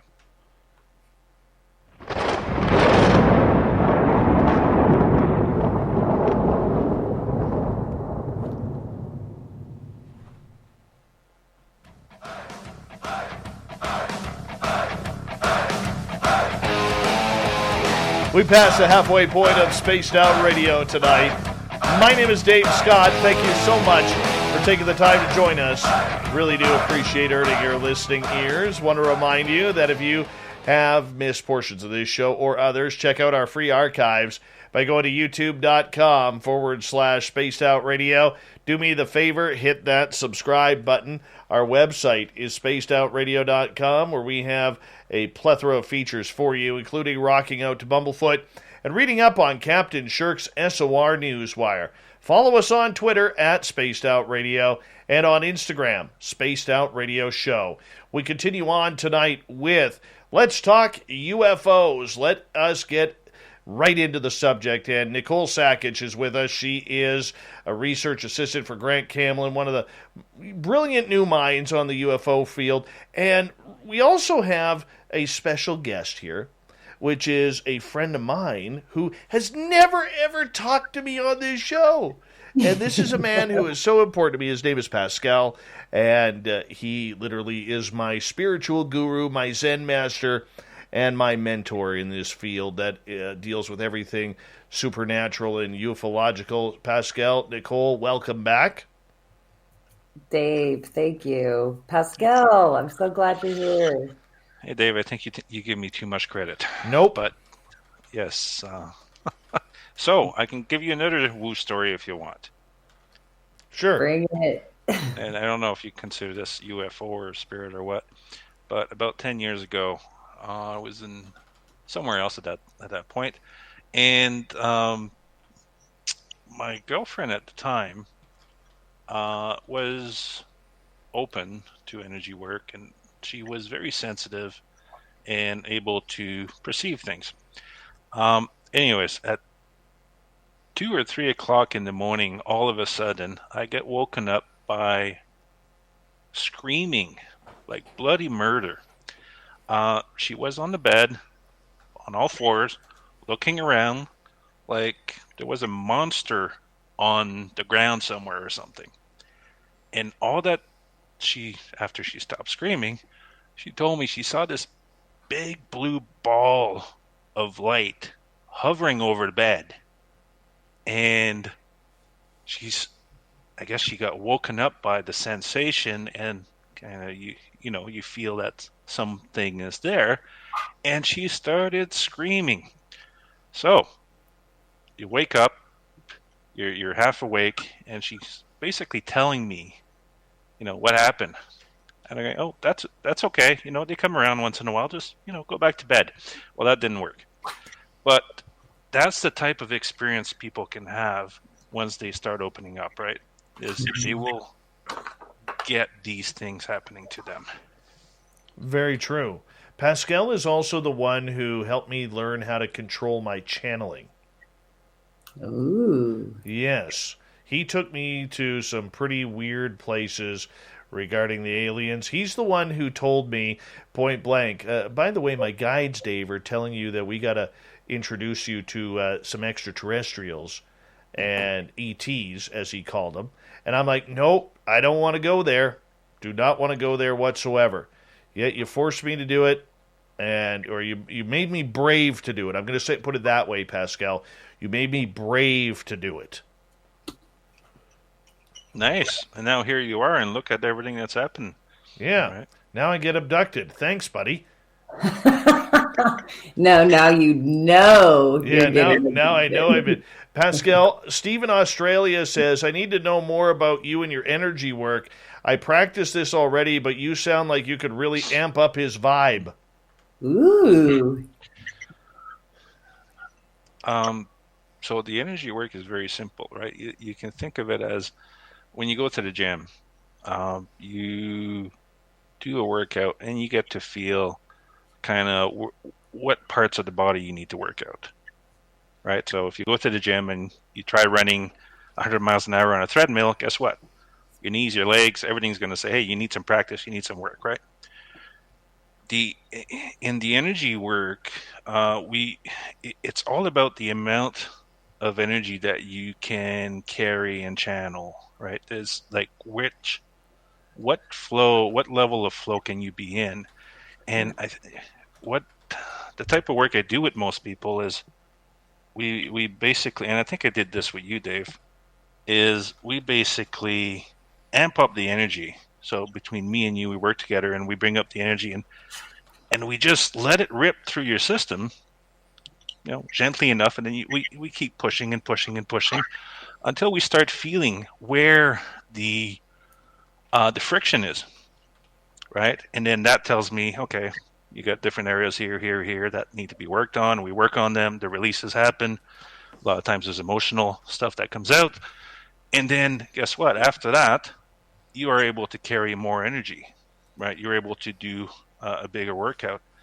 Now, this, if you look at a car and you're driving your 1977 Chevette down the road and you drive it at 40 kilometers an hour or 40 miles an hour, it's not bad. But if all of a sudden you start driving it at 160 kilometers an hour or 120 miles per hour, guess what? You're going to start feeling every rattle in the car. It's pretty much the same thing, right? We look at what rattles, we fix it up, and then we send you on your way so that you can use that extra energy, your gifts, for whatever your path, your purpose, your direction is. That's pretty much all that is. And what helps me do that is the ability to be more sensitive and be able to tune in to what is going on in your field as we're doing this. So I get to feel in my body exactly what's going on in your field. And from that, I'm able to guide you to say, hey, what do you feel over here? Like, Nicole, what do you feel in your neck, on the back of the neck, right? What do you feel there that there's a pressure happening there? And as I work with people, right, putting their attention on that, then they become able to do this work themselves and self-tune and self-work, right? So, Nicole, your whole neck on the right side, I think it's the right side. Sometimes it's mirrored, but the whole neck on the right side is like, right? What's there? So what happens is that energy body. Are you for real on that? I gotta interject because it is totally like crazy. Yeah. So I am for real. I'm feeling your energy here. So and what that is that's the energy body, right? Now the physical body, there's the physical, etheric, astral, blah blah blah blah blah. Everybody's got their system, but there's physical and then there's energy, right? At the basic level. The physical body needs two things to work. It needs the nutrients and the physical, right? But it also needs the electrical. And the electrical, if you think of it as the energy body, if you have some blockages in any of these lines, energy lines or chakras or whatever you want to call them, it will start also impacting your physical body because your physical mass will not have the electricity to run. Think of it as maybe spark plugs. So it impacts the physical. But for me, I'm able to feel, for practice, gifts, whatever, I'm able to feel what's going on into the energy body. And by working on that, it can help on the health side, if you believe that it impacts the physical body. But it also helps with this type of stuff, the ability to receive more, because we think with our brains, okay? But the brain is really kind of like the radio receiver for the rest of the energy body, and you really think with your soul, with your energy body. So you can think of... Where'd he go? That's interesting. My mute just turned on by itself. Weird. You can think of, we have mental blocks about things, or there are some things that are tougher for us to think about or to go into, either thought-wise or emotion-wise, and it's all based on this configuration. So I'm not sure how we got here, but here's where we are. That's what I do, is I work on the energy body that way. And then everybody brings in different gifts, either from their own past lives, or their own karma or destiny, right? And you can think of me as, hey, here's what I'm doing, is I'm basically cleaning your windshield so you can see where you need to go. And I'm just really, really good at it based on, what I've done in the past and what I've studied and what I've practiced. Beautiful. That was awesome. I was like, is he really talking about my shoulder? He is. So I guess I can take a look there. It's the shoulder, but it also goes up all the way to the neck, all the way under the jawbone. And it's just very tight on the energy there. So that could be physical. That could be purely physical. But a lot of times the physical stuff manifests based on things that are in the energy body. And I can feel that. Now, can you feel that as I am sensing it? I don't like it. I can't say quite tingly, but I'm very aware of this right now. So I'm going to get you to do something with me here if you want. Sure, let's do this. Okay. So do I have to stretch out? No. It's about, and this might give an idea to so many people, and I kind of lost track of the chat here. So all I want you to do is, the tightness right now is from about the collarbone all the way to your jaw, below your jaw, and just breathe into it. And when I say breathe into it, do you understand what I mean? I think so. Just like deep cleansing breaths, like meditating breaths. Yeah. And as you breathe in, just visualize white light. That's a great way to focus. And send it to the area as you breathe in. So imagine you're breathing in from a light, and send it all in that area that is hurting there. Or I call it hurting. It's tense.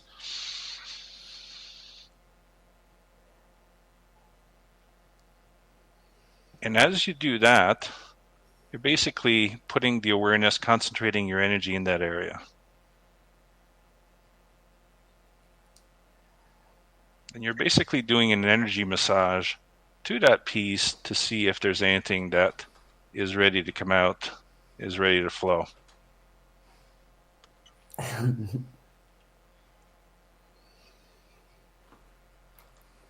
And what will happen as you do this, and right now I can feel it dissipating a bit.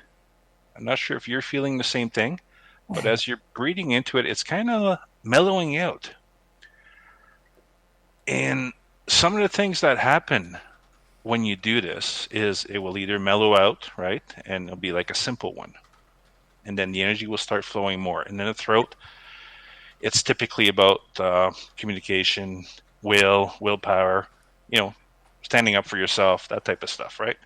On the right side, it's more about the mental than the emotional, so thought constructs and so on. And now it's back.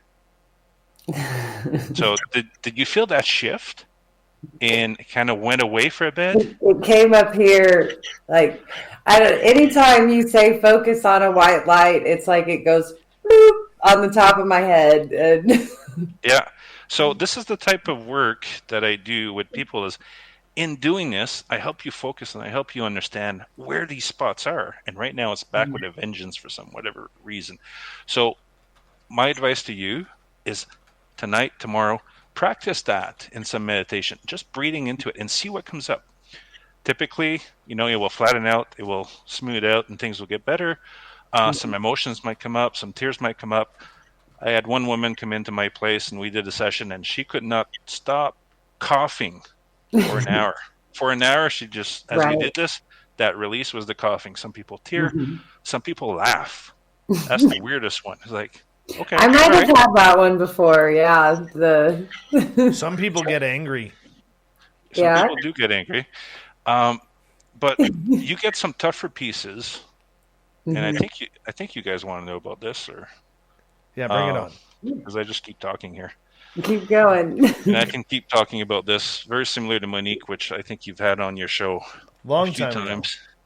Yeah, she might be due for a return if you guys are up for it and she's up for it. But sometimes what happens is it's almost like pushing or trying to pop a zit or something. You have to breathe more and more, and it gets tougher and tougher, and it takes more and more to put it in. But then all of a sudden, it'll get really hot. Well, it'll feel like acid. It'll feel like it's burning. That is great. If you're able to stand it to that level, it means you're really going deep. You're going deep into something that, you're obviously able to release now. And if you get these things through the different energy centers in your body, you're able to release them, you will notice the difference. You will have different experiences. That part of your body might get better.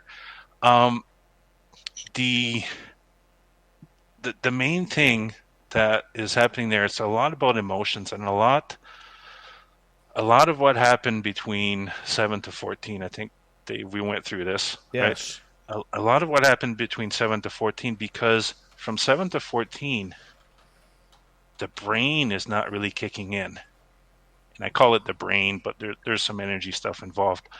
But the brain is not really kicking in, so everything goes to the heart. You feel it, you cry it, it goes in, right? You feel the pain. But then, when you're 13, 14, around puberty, the mind kicks in, the ego kicks in and says, oh, that's kid stuff. But guess what? A lot of stuff that, shapes who you're going to be is the stuff that happened between 7 to 14.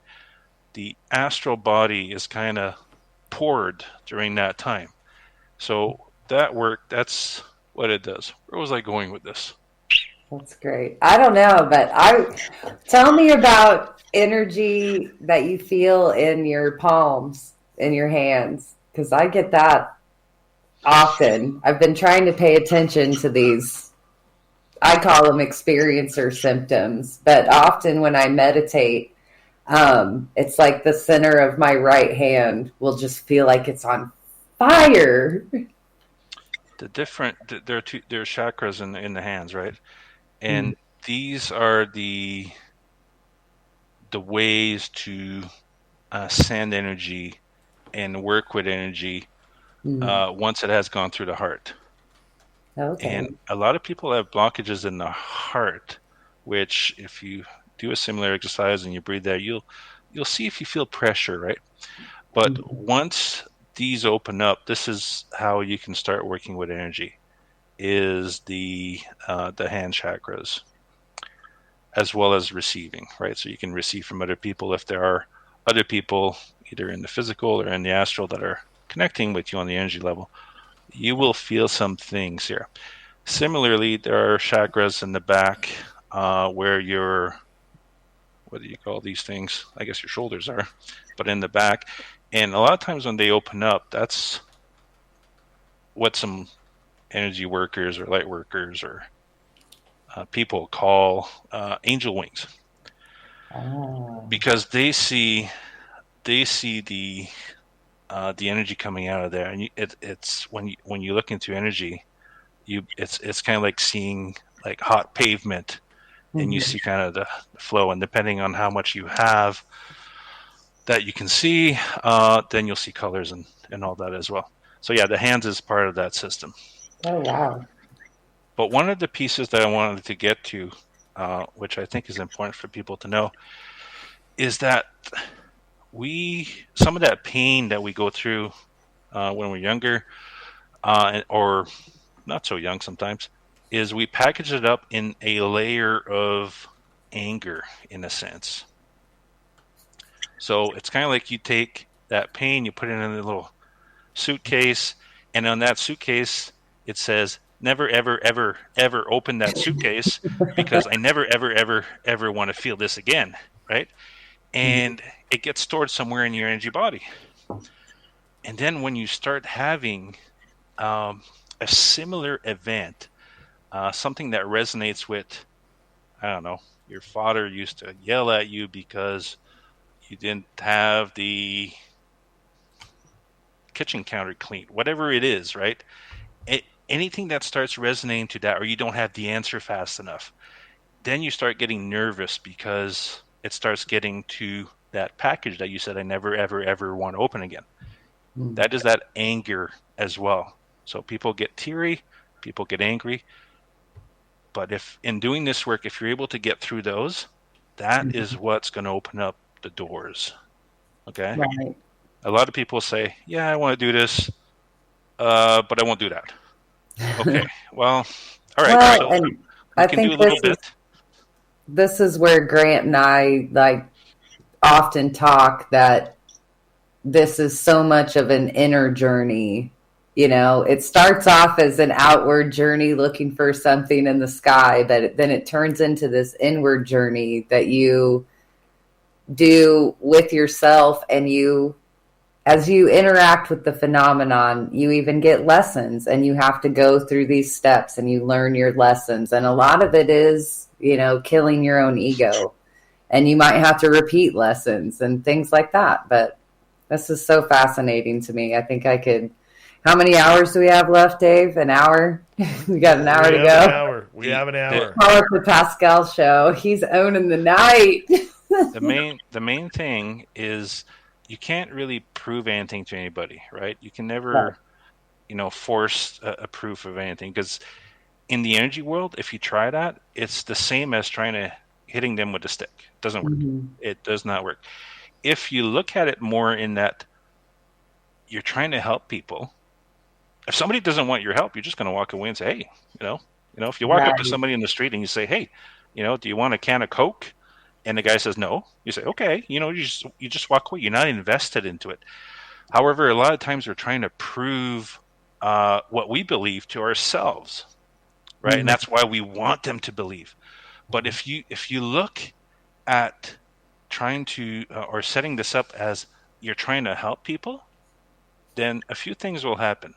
The people that need the help will show up, and you will receive the help. You will receive the help from many different places, and if you could see what that is. And I'm getting goosebumps here. I'm not sure if you guys are feeling that. Sometimes other people feel it as well. But when you set it up as opposed to I'm going to prove or I'm going to force, but yeah, I'm just going to try to help. You're going to get so much help. I had one woman once text me out of the blue. We were friends on Facebook or something, and I was in Ottawa. Nobody knew I was in Ottawa. And she texts me, are you in Ottawa? I go, what? Like, who's watching me here from my phone? Like, what's going on here?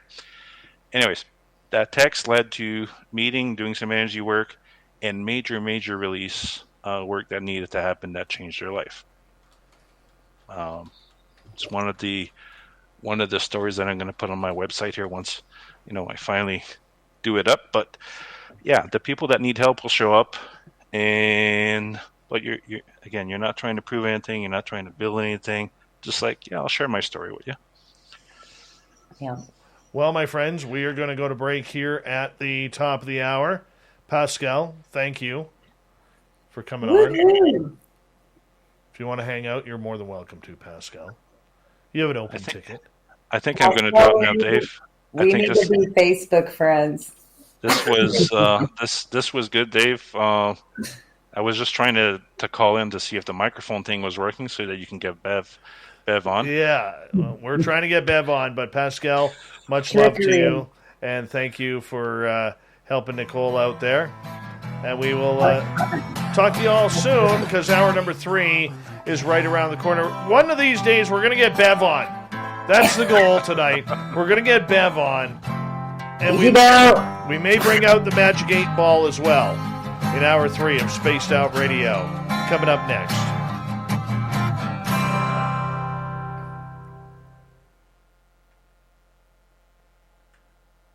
All right, we're clear. This is what I have to say real quick. Every time I hear the name Beverly, I think of Beverly D'Angelo in the original Vacation. Oh, love it. In the bathroom scene where she's dancing with the towel. Oh, yeah. All right. Bev, can you hear us? I'm going to come on, and I picture the towel. Pascal does not have a link that we could go to, but not yet, no. No, that will come. We'll let you guys know. Bev, can you, since you can hear us, can you try talking? All right, Pascal, we're going to let you go, okay, buddy? See ya. Thank you, bud. All right, bye. Much love. Pascal. See ya. Bye. All right, Bev, I'm not hearing you at all. We may have to cancel this for tonight and figure it out for next time, Bev.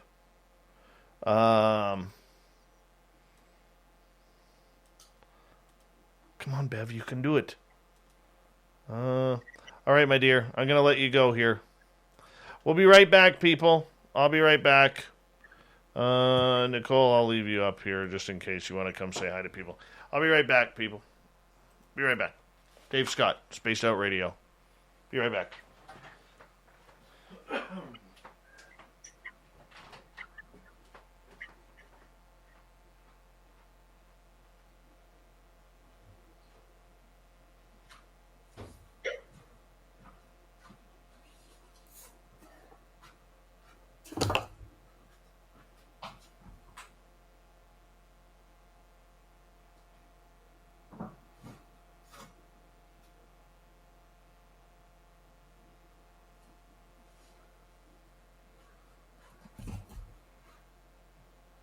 I'll be back. I'm not Dave Scott. This is still Spaced Out Radio.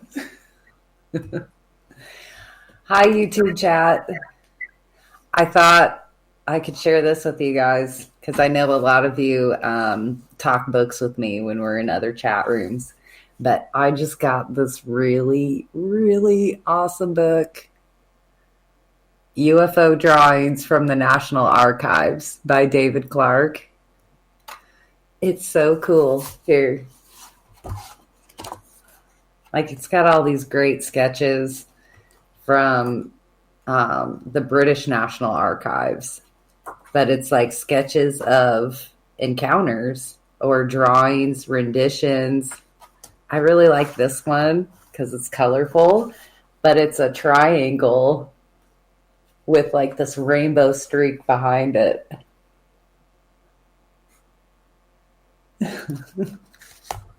It's crazy. And here we were talking teardrops. There's one, or they call them flying eggs.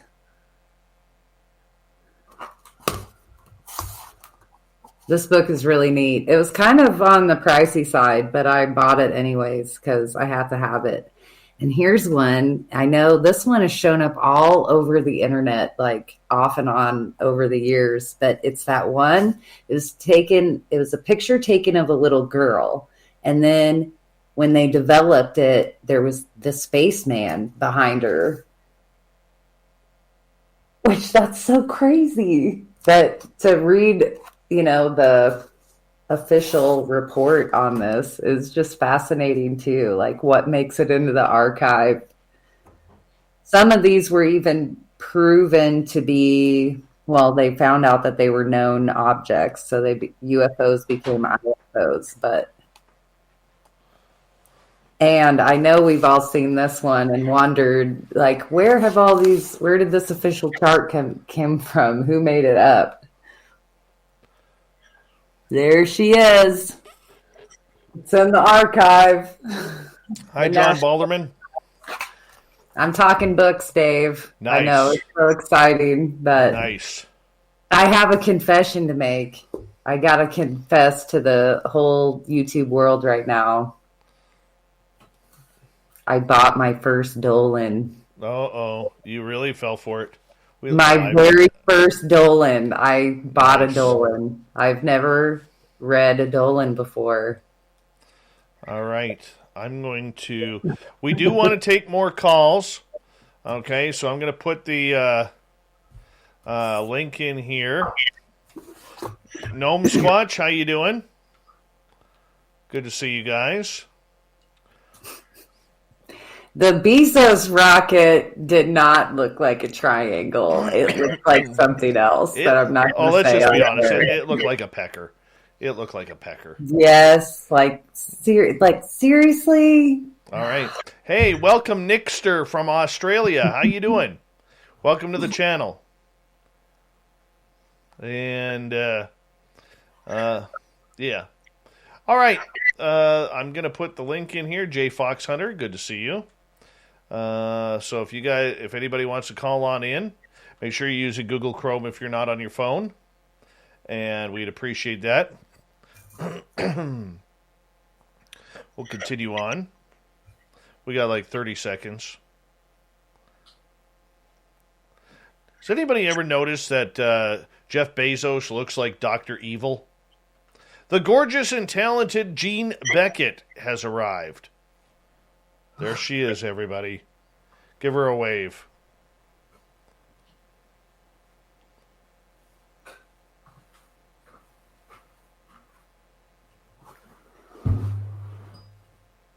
Did you get your pink book yet, Dave?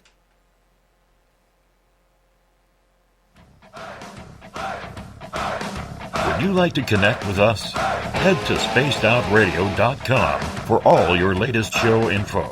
Now, back to Dave Scott and SOR. Third and final hour of Spaced Out Radio is underway tonight. My name is Dave Scott.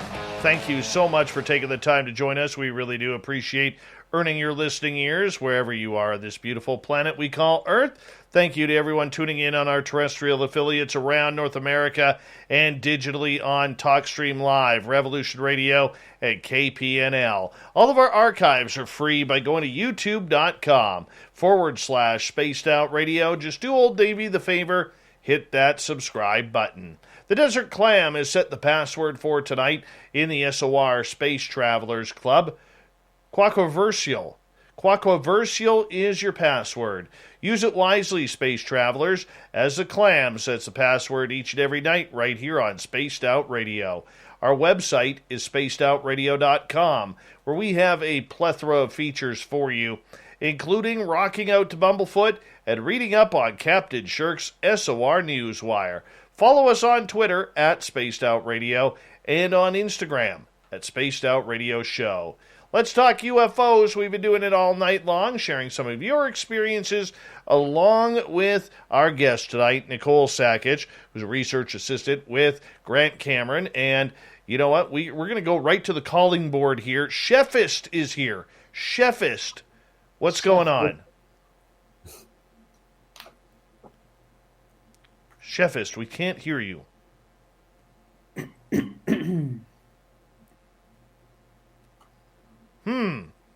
That's 2 tonight. It is. That's 2 tonight. You know, I finally be the guy who opens up the Good evening. lines. How's everyone doing? Oh, there he is. There's Chefist. How's your mustache, Chefist? I have my audio on. It says I'm live. You are. So, Welcome. Greetings.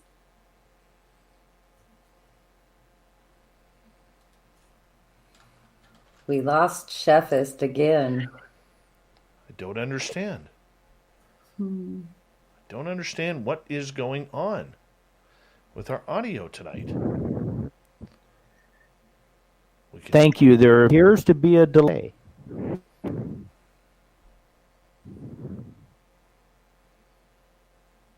Tell us your story, Chefist.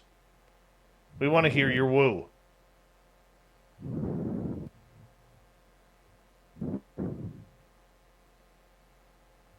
That is a big delay. Wonderful delay. Oh, he's gone. That's too bad. I wanted to hear his woo. I could sense there was woo. There was total woo. You never know with Chefist if it's going to be woo from him or his mustache. Wow. You never know.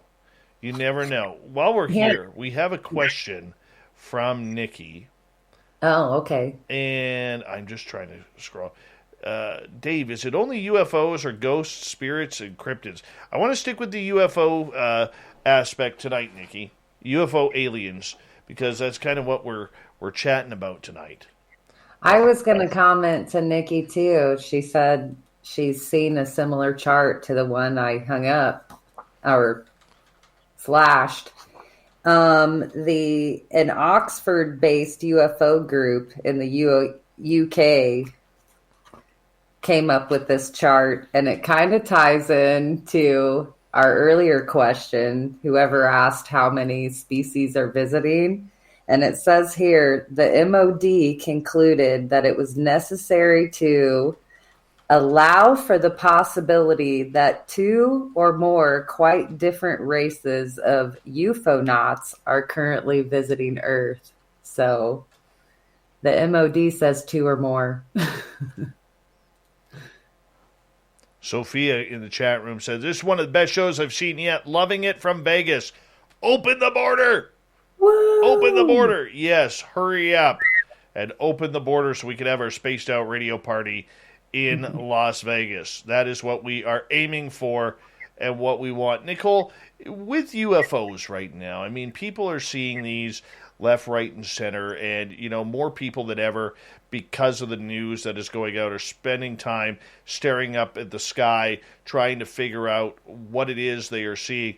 How should people look for UFOs? This is an all-important question, because with the amount of drones, the amount of satellites, the amount of everything that is out there, I mean, it's tough to be able to tell if you're not used to seeing UFOs.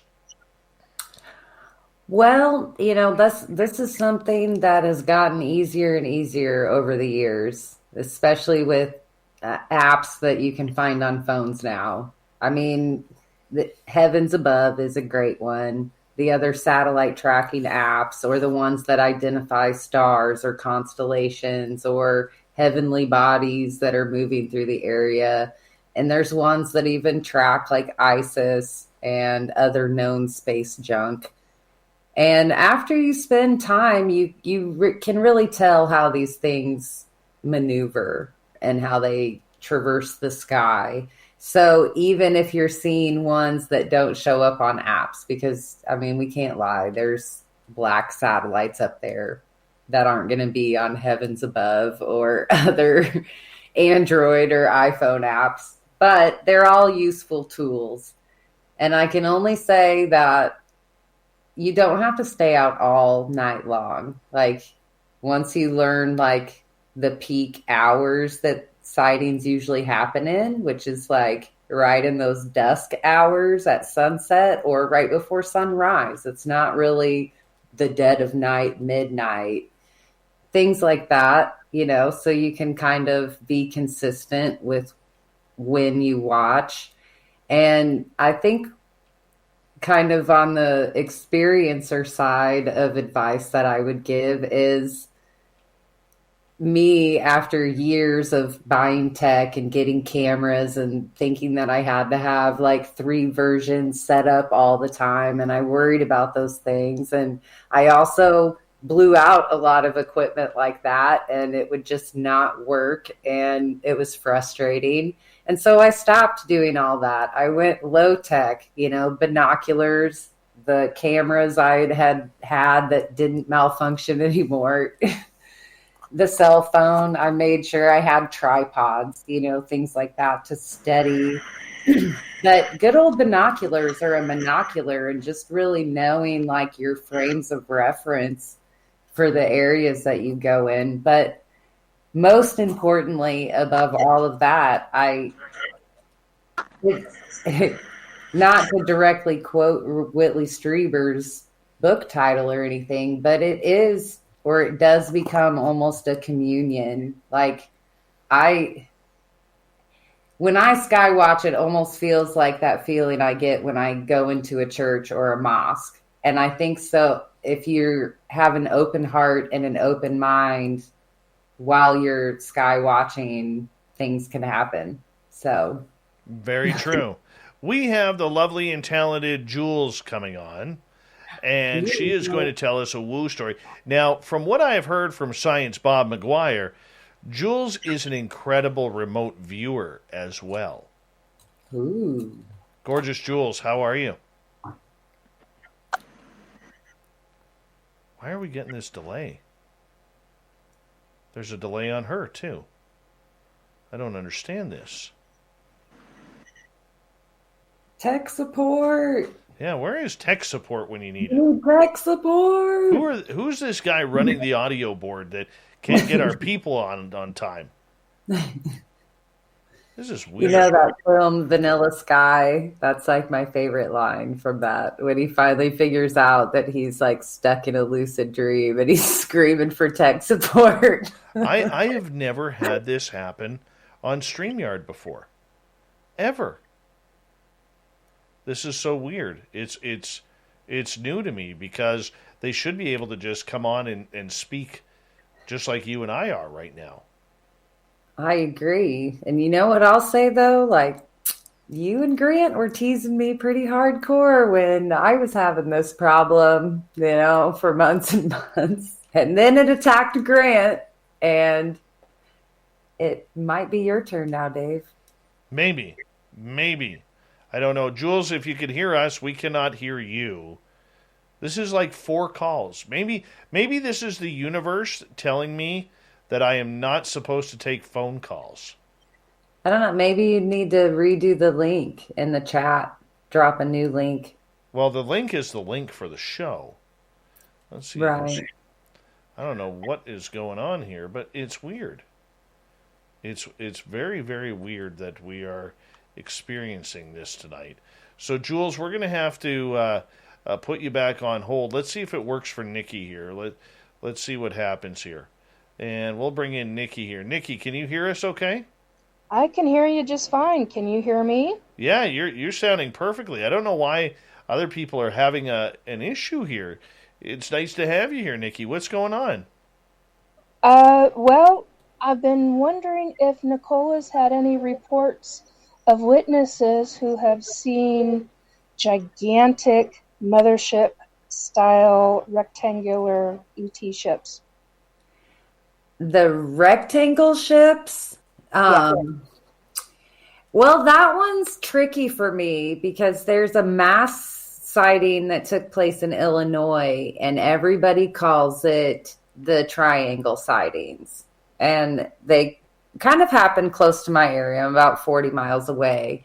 And this particular sighting was awesome because it was reported in by several police officers in small towns that were pretty much watching it travel from town to town to town. And they were on their radios talking, the whole time. And there's audio of this that has come out. And the sighting's great until you read some of the individual accounts, which you could see how a triangle from a certain angle would be reported as a rectangle flight, floating. So I know there is also the shape-shifting factor of, I have come across a lot of reports where it goes from like a diamond shape to maybe more of a square or a rectangle or even into like an orb. So those I think are interesting too. Like I have a few friends that report these ones that almost mimic a goldish amber star. And then they've turned into all sorts of crazy shapes. Like what is it? Like the decahedron, where it's like the 10. Yeah. Yeah. So I have heard all shapes. The rectangles, I mean, I could refer to like Cheryl Costa's awesome book, Cheryl and Linda's Costa's pink book and white book. I mean, they have shapes. And this book I flashed up from the National Archives, it has a bunch of shapes listed. And, you know, I mean, I think over and over again, like, it just goes to show that no two are exactly the same, you know, or it's very rare that the sightings match up to where you're like, yep, that was the exact same craft. Even with all the triangle witnesses that I have spoken to, and Dave, you were a part of that, like, not every single triangle description is the same, but they're close. So Yeah, it's great. I would agree. Yes. See, that's fascinating to me. Mm-hmm. I mean, truly, as a child, I've been on a ship, and I remember it. I remember the outside of what it looked like. I remember what the inside looked like. I remember having my hand on a window. Mm-hmm. A lot of people have heard me talk about that one, where my hand, literally behind my hand on the window, it wasn't a window, it was an energy field, which is what I found out later, turned blue. You know, so I've got a lot of that kind of stuff, but actually remembering one as an adult happened in 2019, August of 2019, and I thought I was losing my marbles. I was like, wait a minute. There it is, and then it's gone, and you're seeing sky where the stars are actually moving in the sky that shouldn't be moving, and you know the ship is cloaked because you can feel it in your chest.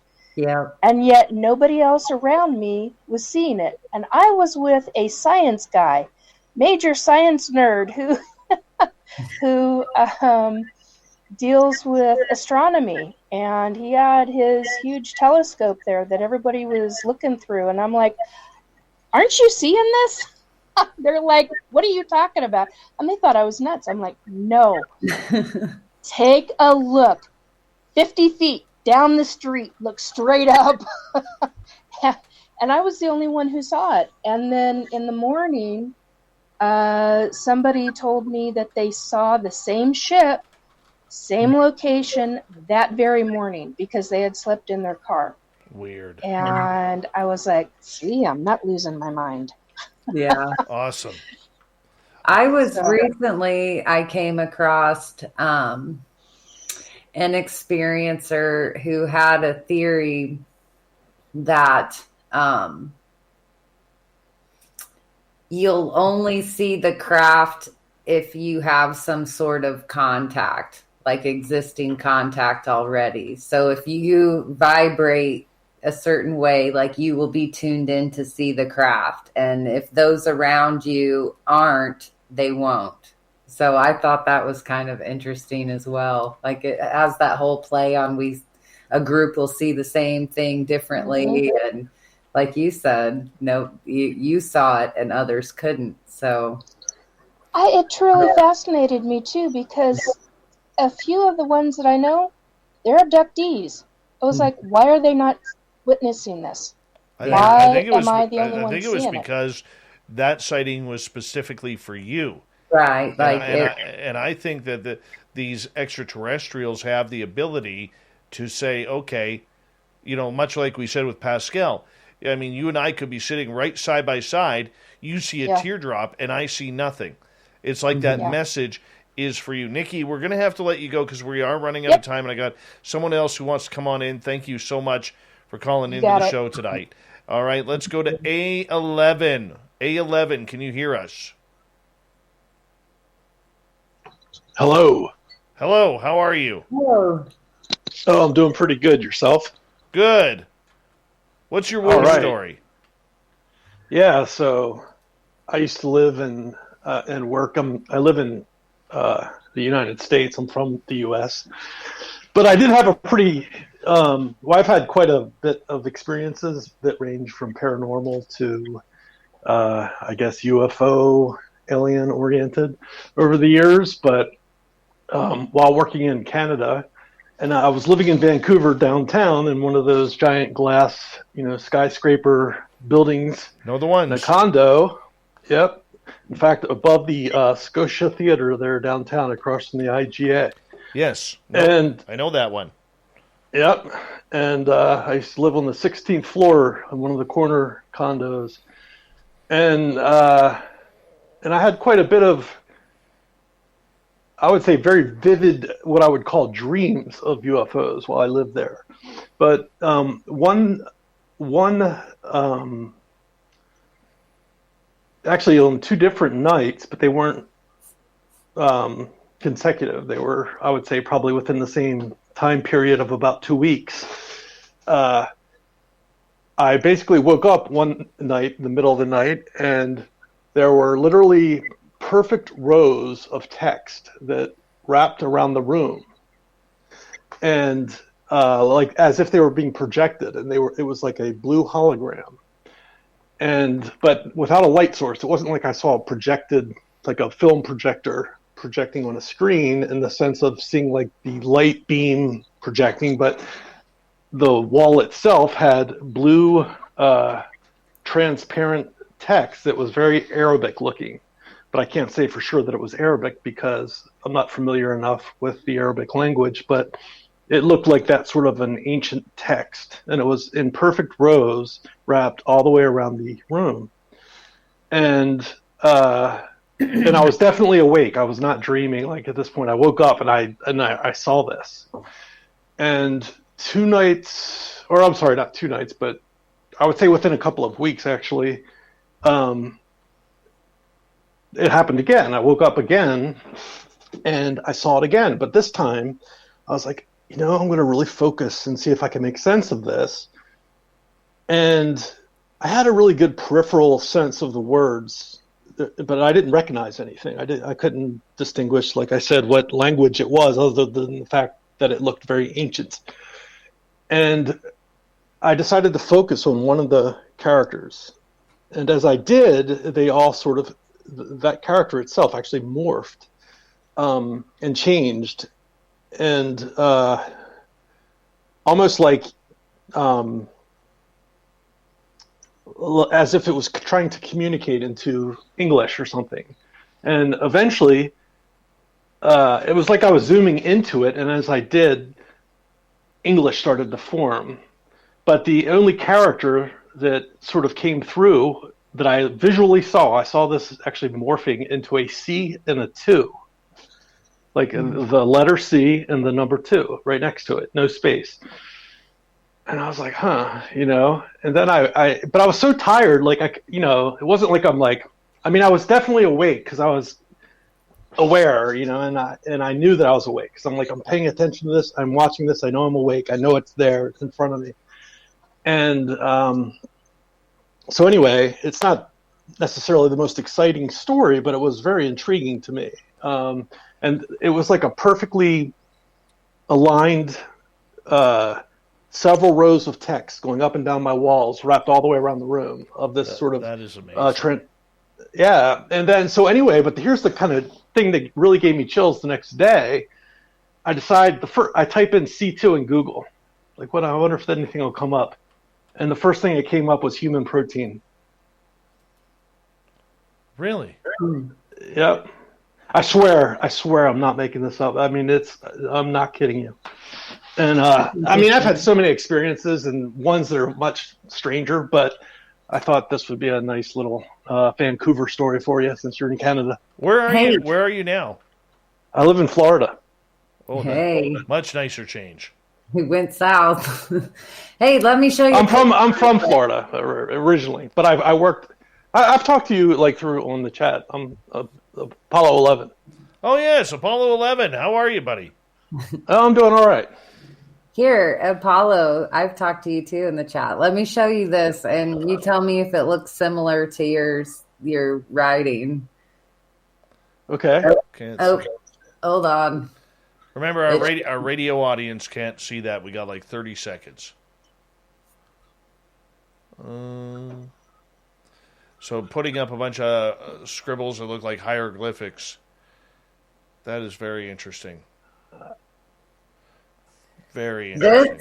This is from some research that I've been doing over the last year or so on light language.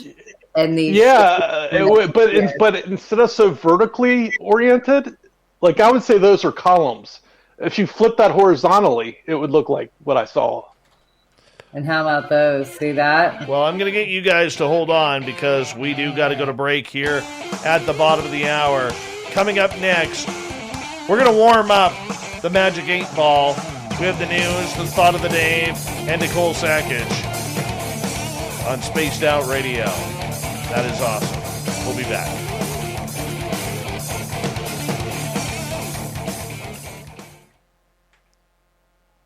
The first group looked more like what I saw, but those characters looked more vertically oriented. What I saw was very horizontal. Right. You know? But it looked like that sort of a script. Yes. The second one that I showed you was actually from Danny Sheehan had drawn that at a conference I was at last month.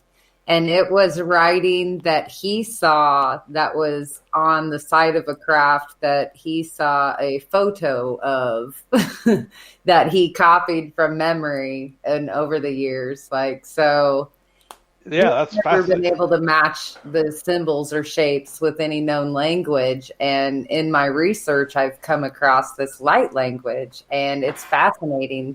Some people, like you described, that it changed to English for you.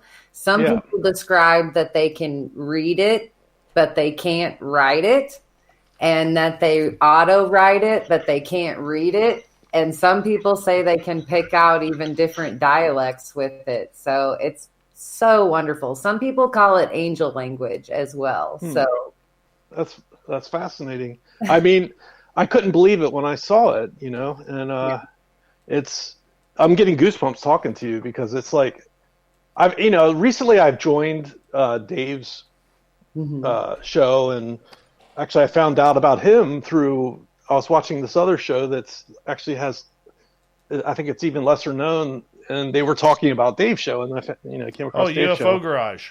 Yeah. Yeah, they're allowed to be mentioned here. But right. Sorry.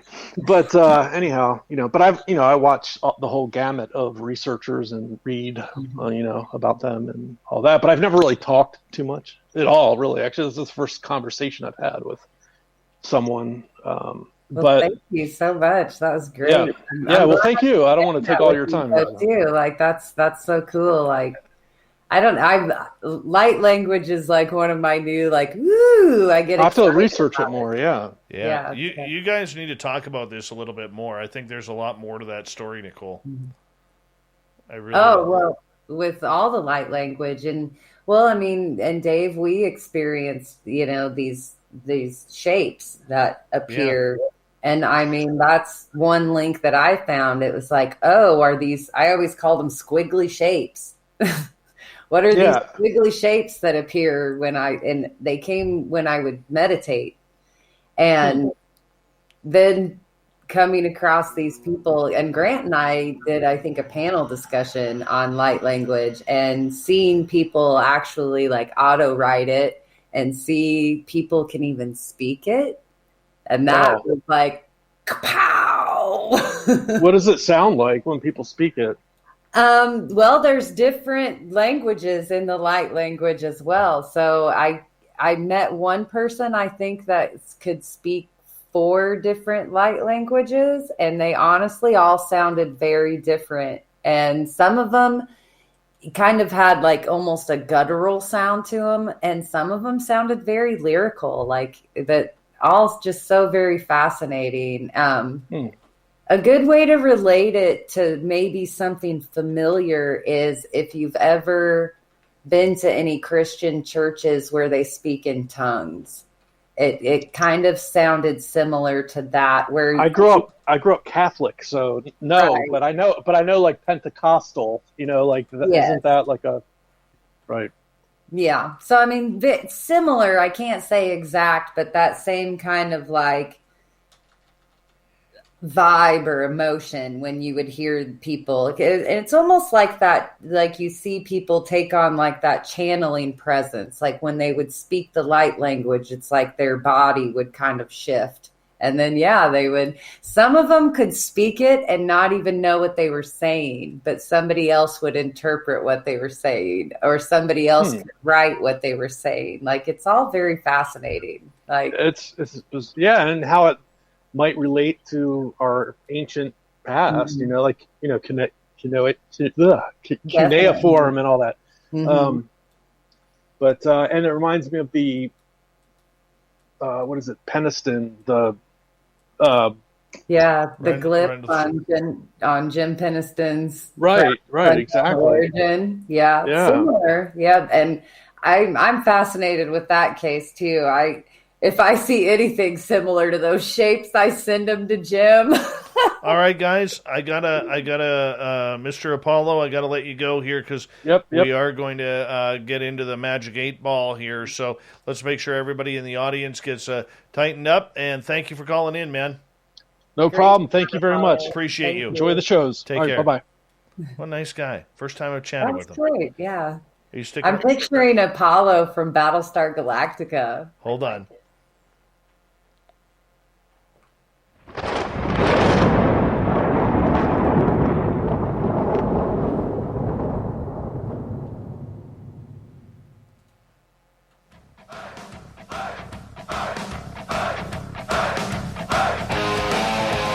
We've rounded third. We're heading for home tonight on Spaced Out Radio. My name is Dave Scott. Thank you so much for taking the time to join us. We really do appreciate earning your listening ears. We want to remind you that if you missed most of this show or others, check out our free archives by going to youtube.com/Spaced Out Radio. Do me the favor, hit that subscribe button. Our website is spacedoutradio.com, where we have a plethora of features for you, including rocking out to Bumblefoot and reading up on Captain Shirk's SOR Newswire. Follow us on Twitter at Spaced Out Radio and on Instagram at Spaced Out Radio Show. It is that time once again where we warm up the Magic 8 Ball.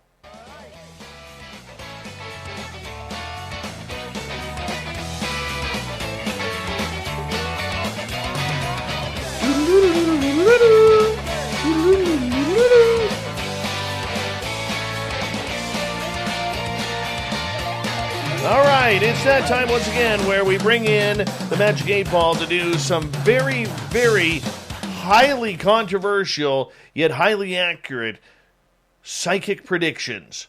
We do it once a week on this show, and we want to make sure that everyone gets an opportunity in our chat room tonight. Nicole Sakach is still with us. Nicole, would you like to warm up the 8 Ball with a question? Ooh. I have a past with my own personal 8 Ball. All right. Is Nicole Sakach allergic or scared of the Magic 8 Ball? Let's find out, shall we? It says, levels are positive. You are afraid of it. Oh, no. It meant I'm positive towards the 8 Ball. Oh. It meant my Okay, levels so I heard you wrong. are positive. Like, it's good. When I was little, I thought I could mentally make it like flip around inside. All right. Well, let's get to Julie's question. She's asking, should I change satellite providers? I've heard very good things about Starlink, by the way. A few of my friends over here have Starlink, said it's incredible. And the answer for you, Jules, is Intel looks good. Isn't that weird that it uses the word Intel in that one? Mm-hmm. I could feel that. Yep. Yeah. Nikki, or pardon me, Jules, you definitely need to go over and use Starlink. Mm-hmm. All right, we have another question coming This one from 11. If I go outside after the show, will I see a UFO? Let's see where we go with this one, Nick. The answer is, it is decidedly so. It is decidedly so. Go outside, look up, find where your eyes are comfortable, and just put your energy into that spot. Ask something to fly over. That's what I suggest you do. Or go out, look all around you about 100 times, and look directly above you. Right? That happens too. A very scary question from Paul Holland in Australia here. Should I switch to playing country music? Now, this is something we do not endorse in Spaced Out Radio Land. We don't endorse country music. We don't endorse soccer, especially children playing soccer. All right? All right. Should Paul Holland play country music? Well, apparently you've just put the 8-ball into hypersleep because it says in hypersleep. The 8-ball is not recommending that you play country music, Paul Holland in Australia. Sorry. Actually, I'm not sorry. I am not sorry. YJ, a good Canadian kid, is asking, can the Magic 8-ball tell me if my dog can learn to stay in the yard? The answer is all clear. Dog don't care. Dog's going, you got a dog like I do, man. It's just a free spirit. Dog's like, I'm taking off. Don't leash me. I don't hear you when you call because I'm having way too much fun. I had to fence mine. Fence him in. Fence him. Safety. It's safety. I'm about to make the fence larger so he can pretend like he's free. John Poe is asking, will Luis Elizondo leave everyone in the weeds? I have an answer for this one. That's a good one. I think he will. I think he's going to all of a sudden abruptly retire from this business. Dave, you haven't confessed this thought yet. No, it's just a feeling I have. Yeah? I think it's tough. It's tough. I would say within 2 years, Elizondo is gone. What does the Magic 8-ball say? Intel looks good.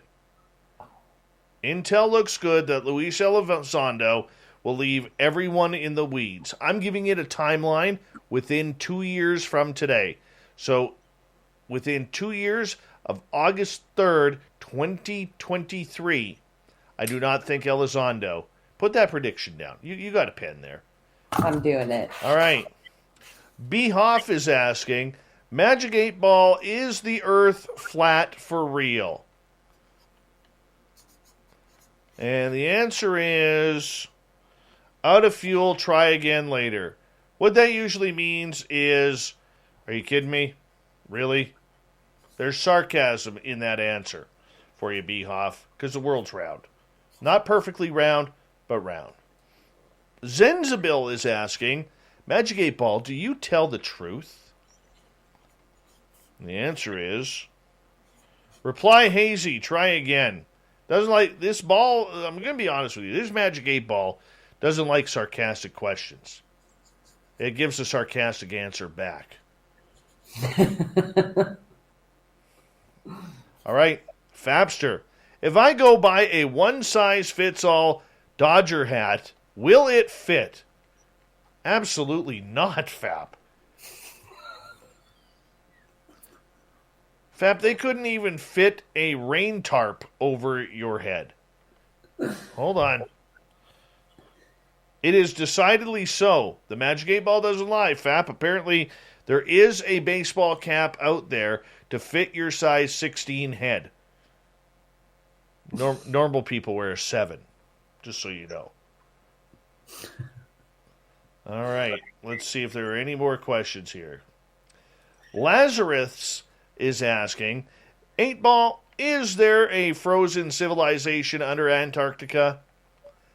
Personally, I don't buy the whole Antarctica thing.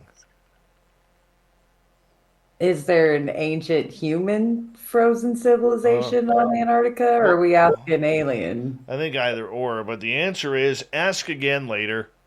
Magic 8 Ball, I will say this.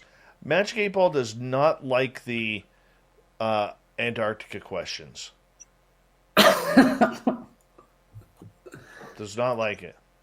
All right, 509er wants to ask, Magic 8 Ball, are we living in an alternative world or realm that is different from our original human world? See what he says. Interesting. You have my pity. Got to think about that. How does that play out on this one? You have my pity. That could be yes, and you have my pity for it going there, or you have my pity because that's a ridiculous question. It is a good question, though. I like that question, yeah. Mm-hmm. What would the original human world, is that like Eden? I don't know. Eden? I don't know. Monkey existence? Don't know. Let's see. Reply hazy, try again. The Magic 8 Ball's getting worn out. We've only got it for about another 2-3 minutes. Yep. All right. It burns out fast, that's for sure. It does. Use up the Lots juice. of energy. Joe is asking, will there be a trip to Vancouver in Nicole Sakic's future? Ooh. The answer is in hypersleep. So in other words, not for a while. Not for a while. All right. Grandmaster is asking, am I the leader of the universe, Magic 8 Ball? Ooh. You have my pity, Grandmaster. You have my pity. That makes me want to go, I have the power! Oh, yes. A little He-Man action there. Rebooted on Netflix. I'm sorry. I'm like reliving my childhood right now. You know what I never understood about He-Man? Right off the bat, the He-Man cartoon. You don't have to understand it. Is He-Man would be chasing down Skeletor, or one of Skeletor's minions. The Horde. And then he would just stop, and he'd give this little shake thing happening, and then he'd start running again. Like, oh, there he is. I lost him right in front of me. I better look to my left and shake my arms. Look to my right, shake my arms. You know what I'm talking about.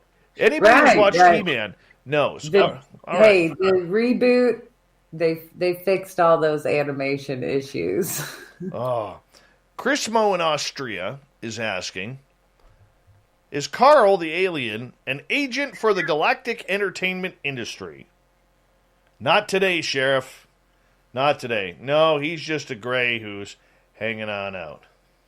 Yep. All right, we got time for one more. That's going to come from the George Hernandez.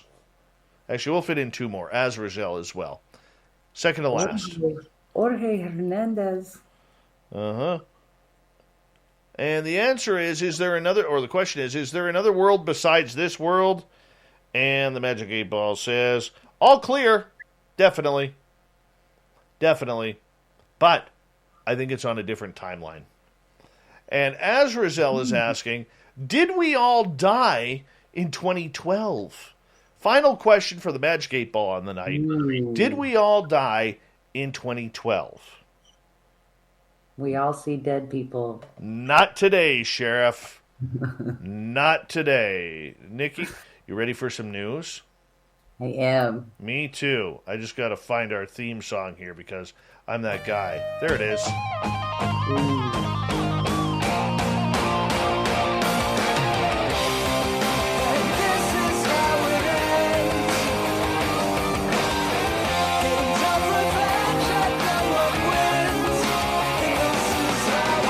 The news is always changing, which is why we bring you the SOR Newswire at the back end of every show, where we get to the weird, the strange, the wacky, and sometimes the odd.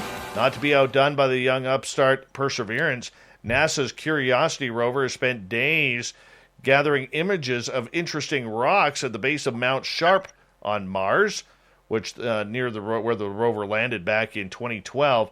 One of those features is an arch. Yeah, similar to some of the towering geology present on parts of Earth, but this arch is only about 6.5 inches tall. I'm going to be honest with you, it looks like a cat head. It looks like a cat head. It does. It totally does look like a cat head. This is weird.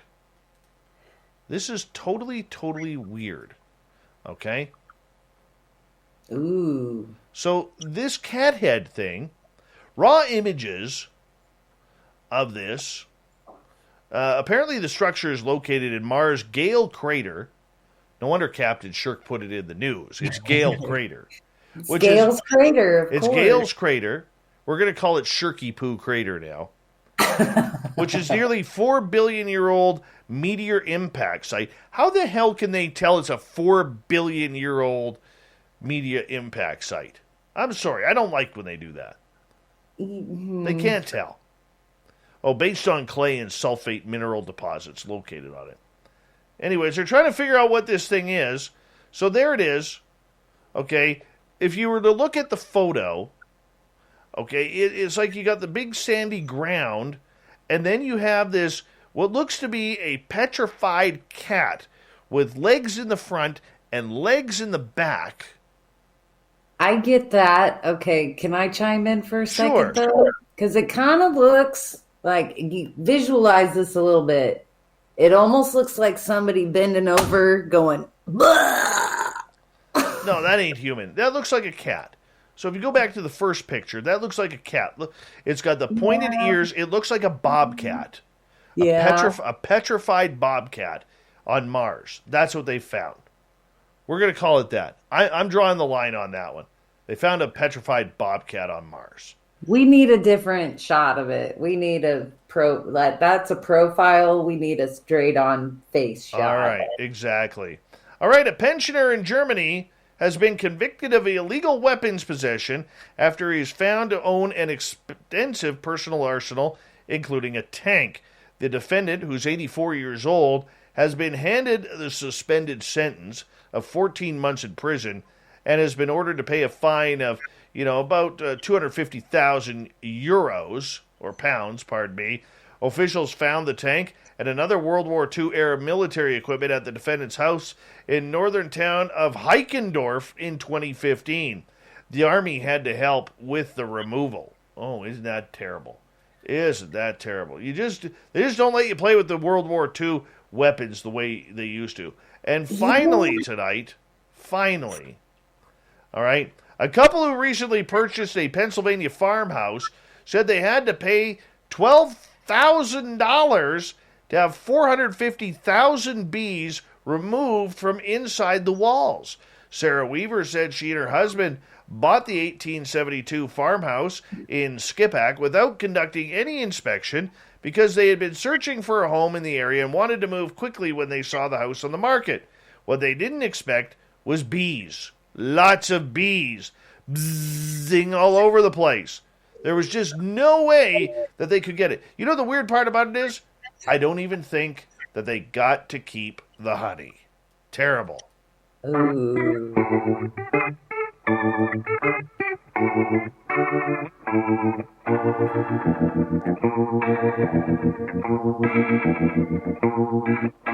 Thought of the Day happens every night at this time, where we ask a question on our Facebook and Twitter pages, then read your responses on the air because we love the audience participation around here. Today's Thought of the Day is as follows. What do you think? Oh, that's the wrong one. Let's go this way. What's a weird, not gross, habit you have that no one or very few know about? Nicole, what's your habit? What's your fix? I keep notebooks on individuals that I find fascinating. Really? Yep. You want to see yours? Oh, it's probably pretty thin. Probably pretty thin. All right, like what, 2 pages, if that? I'll show you sometime. No, honestly, like most of my notebooks look like this, but if I'm looking into somebody, because a lot of times you end up researching researchers, I continually fill like their notebook. So yeah, it's fun. Joe Monk says his weird habit is listening to SOR naked in the California woods. Ooh. He's got nice hair to keep him warm, though. Let's see. What would mine be? I got a bunch of little quirks. Mm-hmm.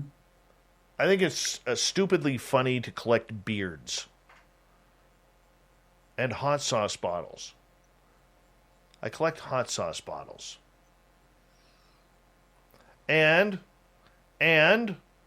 I'll admit what every man does, but never admits. Every man. We spend extra time on the bathroom or in the bathroom on the toilet, even though we're done, only because it's the only place we can get some privacy. And if any man denies that, they are liars. They are liars. You've been done for 45 minutes. It's time to get out. All right. Let's see what the audience has to say. On Twitter, Magic says, I like to-do lists. I have 2 showers a day. If I go out, I have to take certain things in my man bag. Sweets, chocolate, a drink, and my book on anxiety, just in case I have a panic attack or low blood sugar. What can I say? I'm weird. I also avoid motorways. David, I delete tweets if there's a typo, unless someone already has liked or retweeted it. Will, I sometimes talk to certain trees as if they're people. I've done that. That's cool. That's fun. Wu-Tang, I bite my nails when I'm anxious. Cherry picking, I carry a tiny spray bottle of iso alcohol 90%. Mike, I must always have a bottle or a cup of water near me. Airplane security is a nightmare, and I can't play most sports because of this. Filth, I usually drink all the pickle juice before I eat the pickles. I love that one. Yes. Drew, all of my bad habits are not a secret. I drink too much and I smoke. Linda, always have to sanitize my hands after touching money. Me too. John, I've got 2. I take a flea comb to my cats. Taking a flea comb to my cats. All right. Okay. Science Bob, I look at the night sky at night for anything interesting. Barbara, I love black olives. Chris, I search for birds' nests, then pet the babies. Shin Goji, secretly worship Cthulhu. Magnus, I generally wear socks inside out because the seams bother my feet. Elaine, my clothes are in my closet are organized by color to make a rainbow. That is cool. Ryan, that's awesome. Sending a laundry list of names to Dexter only to get a response from Michael C. Hall. He didn't find it funny either. Thank you to everybody participating in the Thought of the Day. We'll do it all again tomorrow. We really appreciate that. Thank you to Captain Shirk for the wonderful news wire, everybody playing along with the Magic 8 Ball, and to our callers and Nicole Sakach for a wonderful show.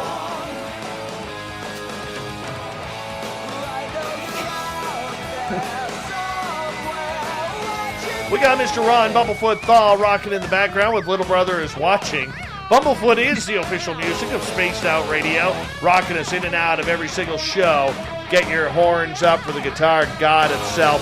Special thanks to everybody listening in at home, at work, in your cars, wherever you may be. Everyone in our chat rooms tonight, including YouTube, Twitch, Facebook, LGAB, and on Twitter at hashtag Spaced Out Radio. I know you're out there somewhere. Remember, this show is copyright by Spaced Out Radio and SOR Media Ventures Limited. Thank you so much for choosing to share your evening with us, because together, my friends, Nicole, We're watching. We own the night. we own the night. Mr. Bumblefoot, we need a favor. We need you to take us home.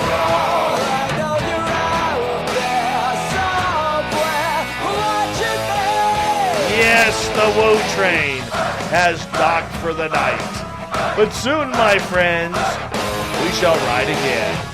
Your seats are always available. Your tickets never expire. And if you want to bring a friend, we've got room for them too. Good night.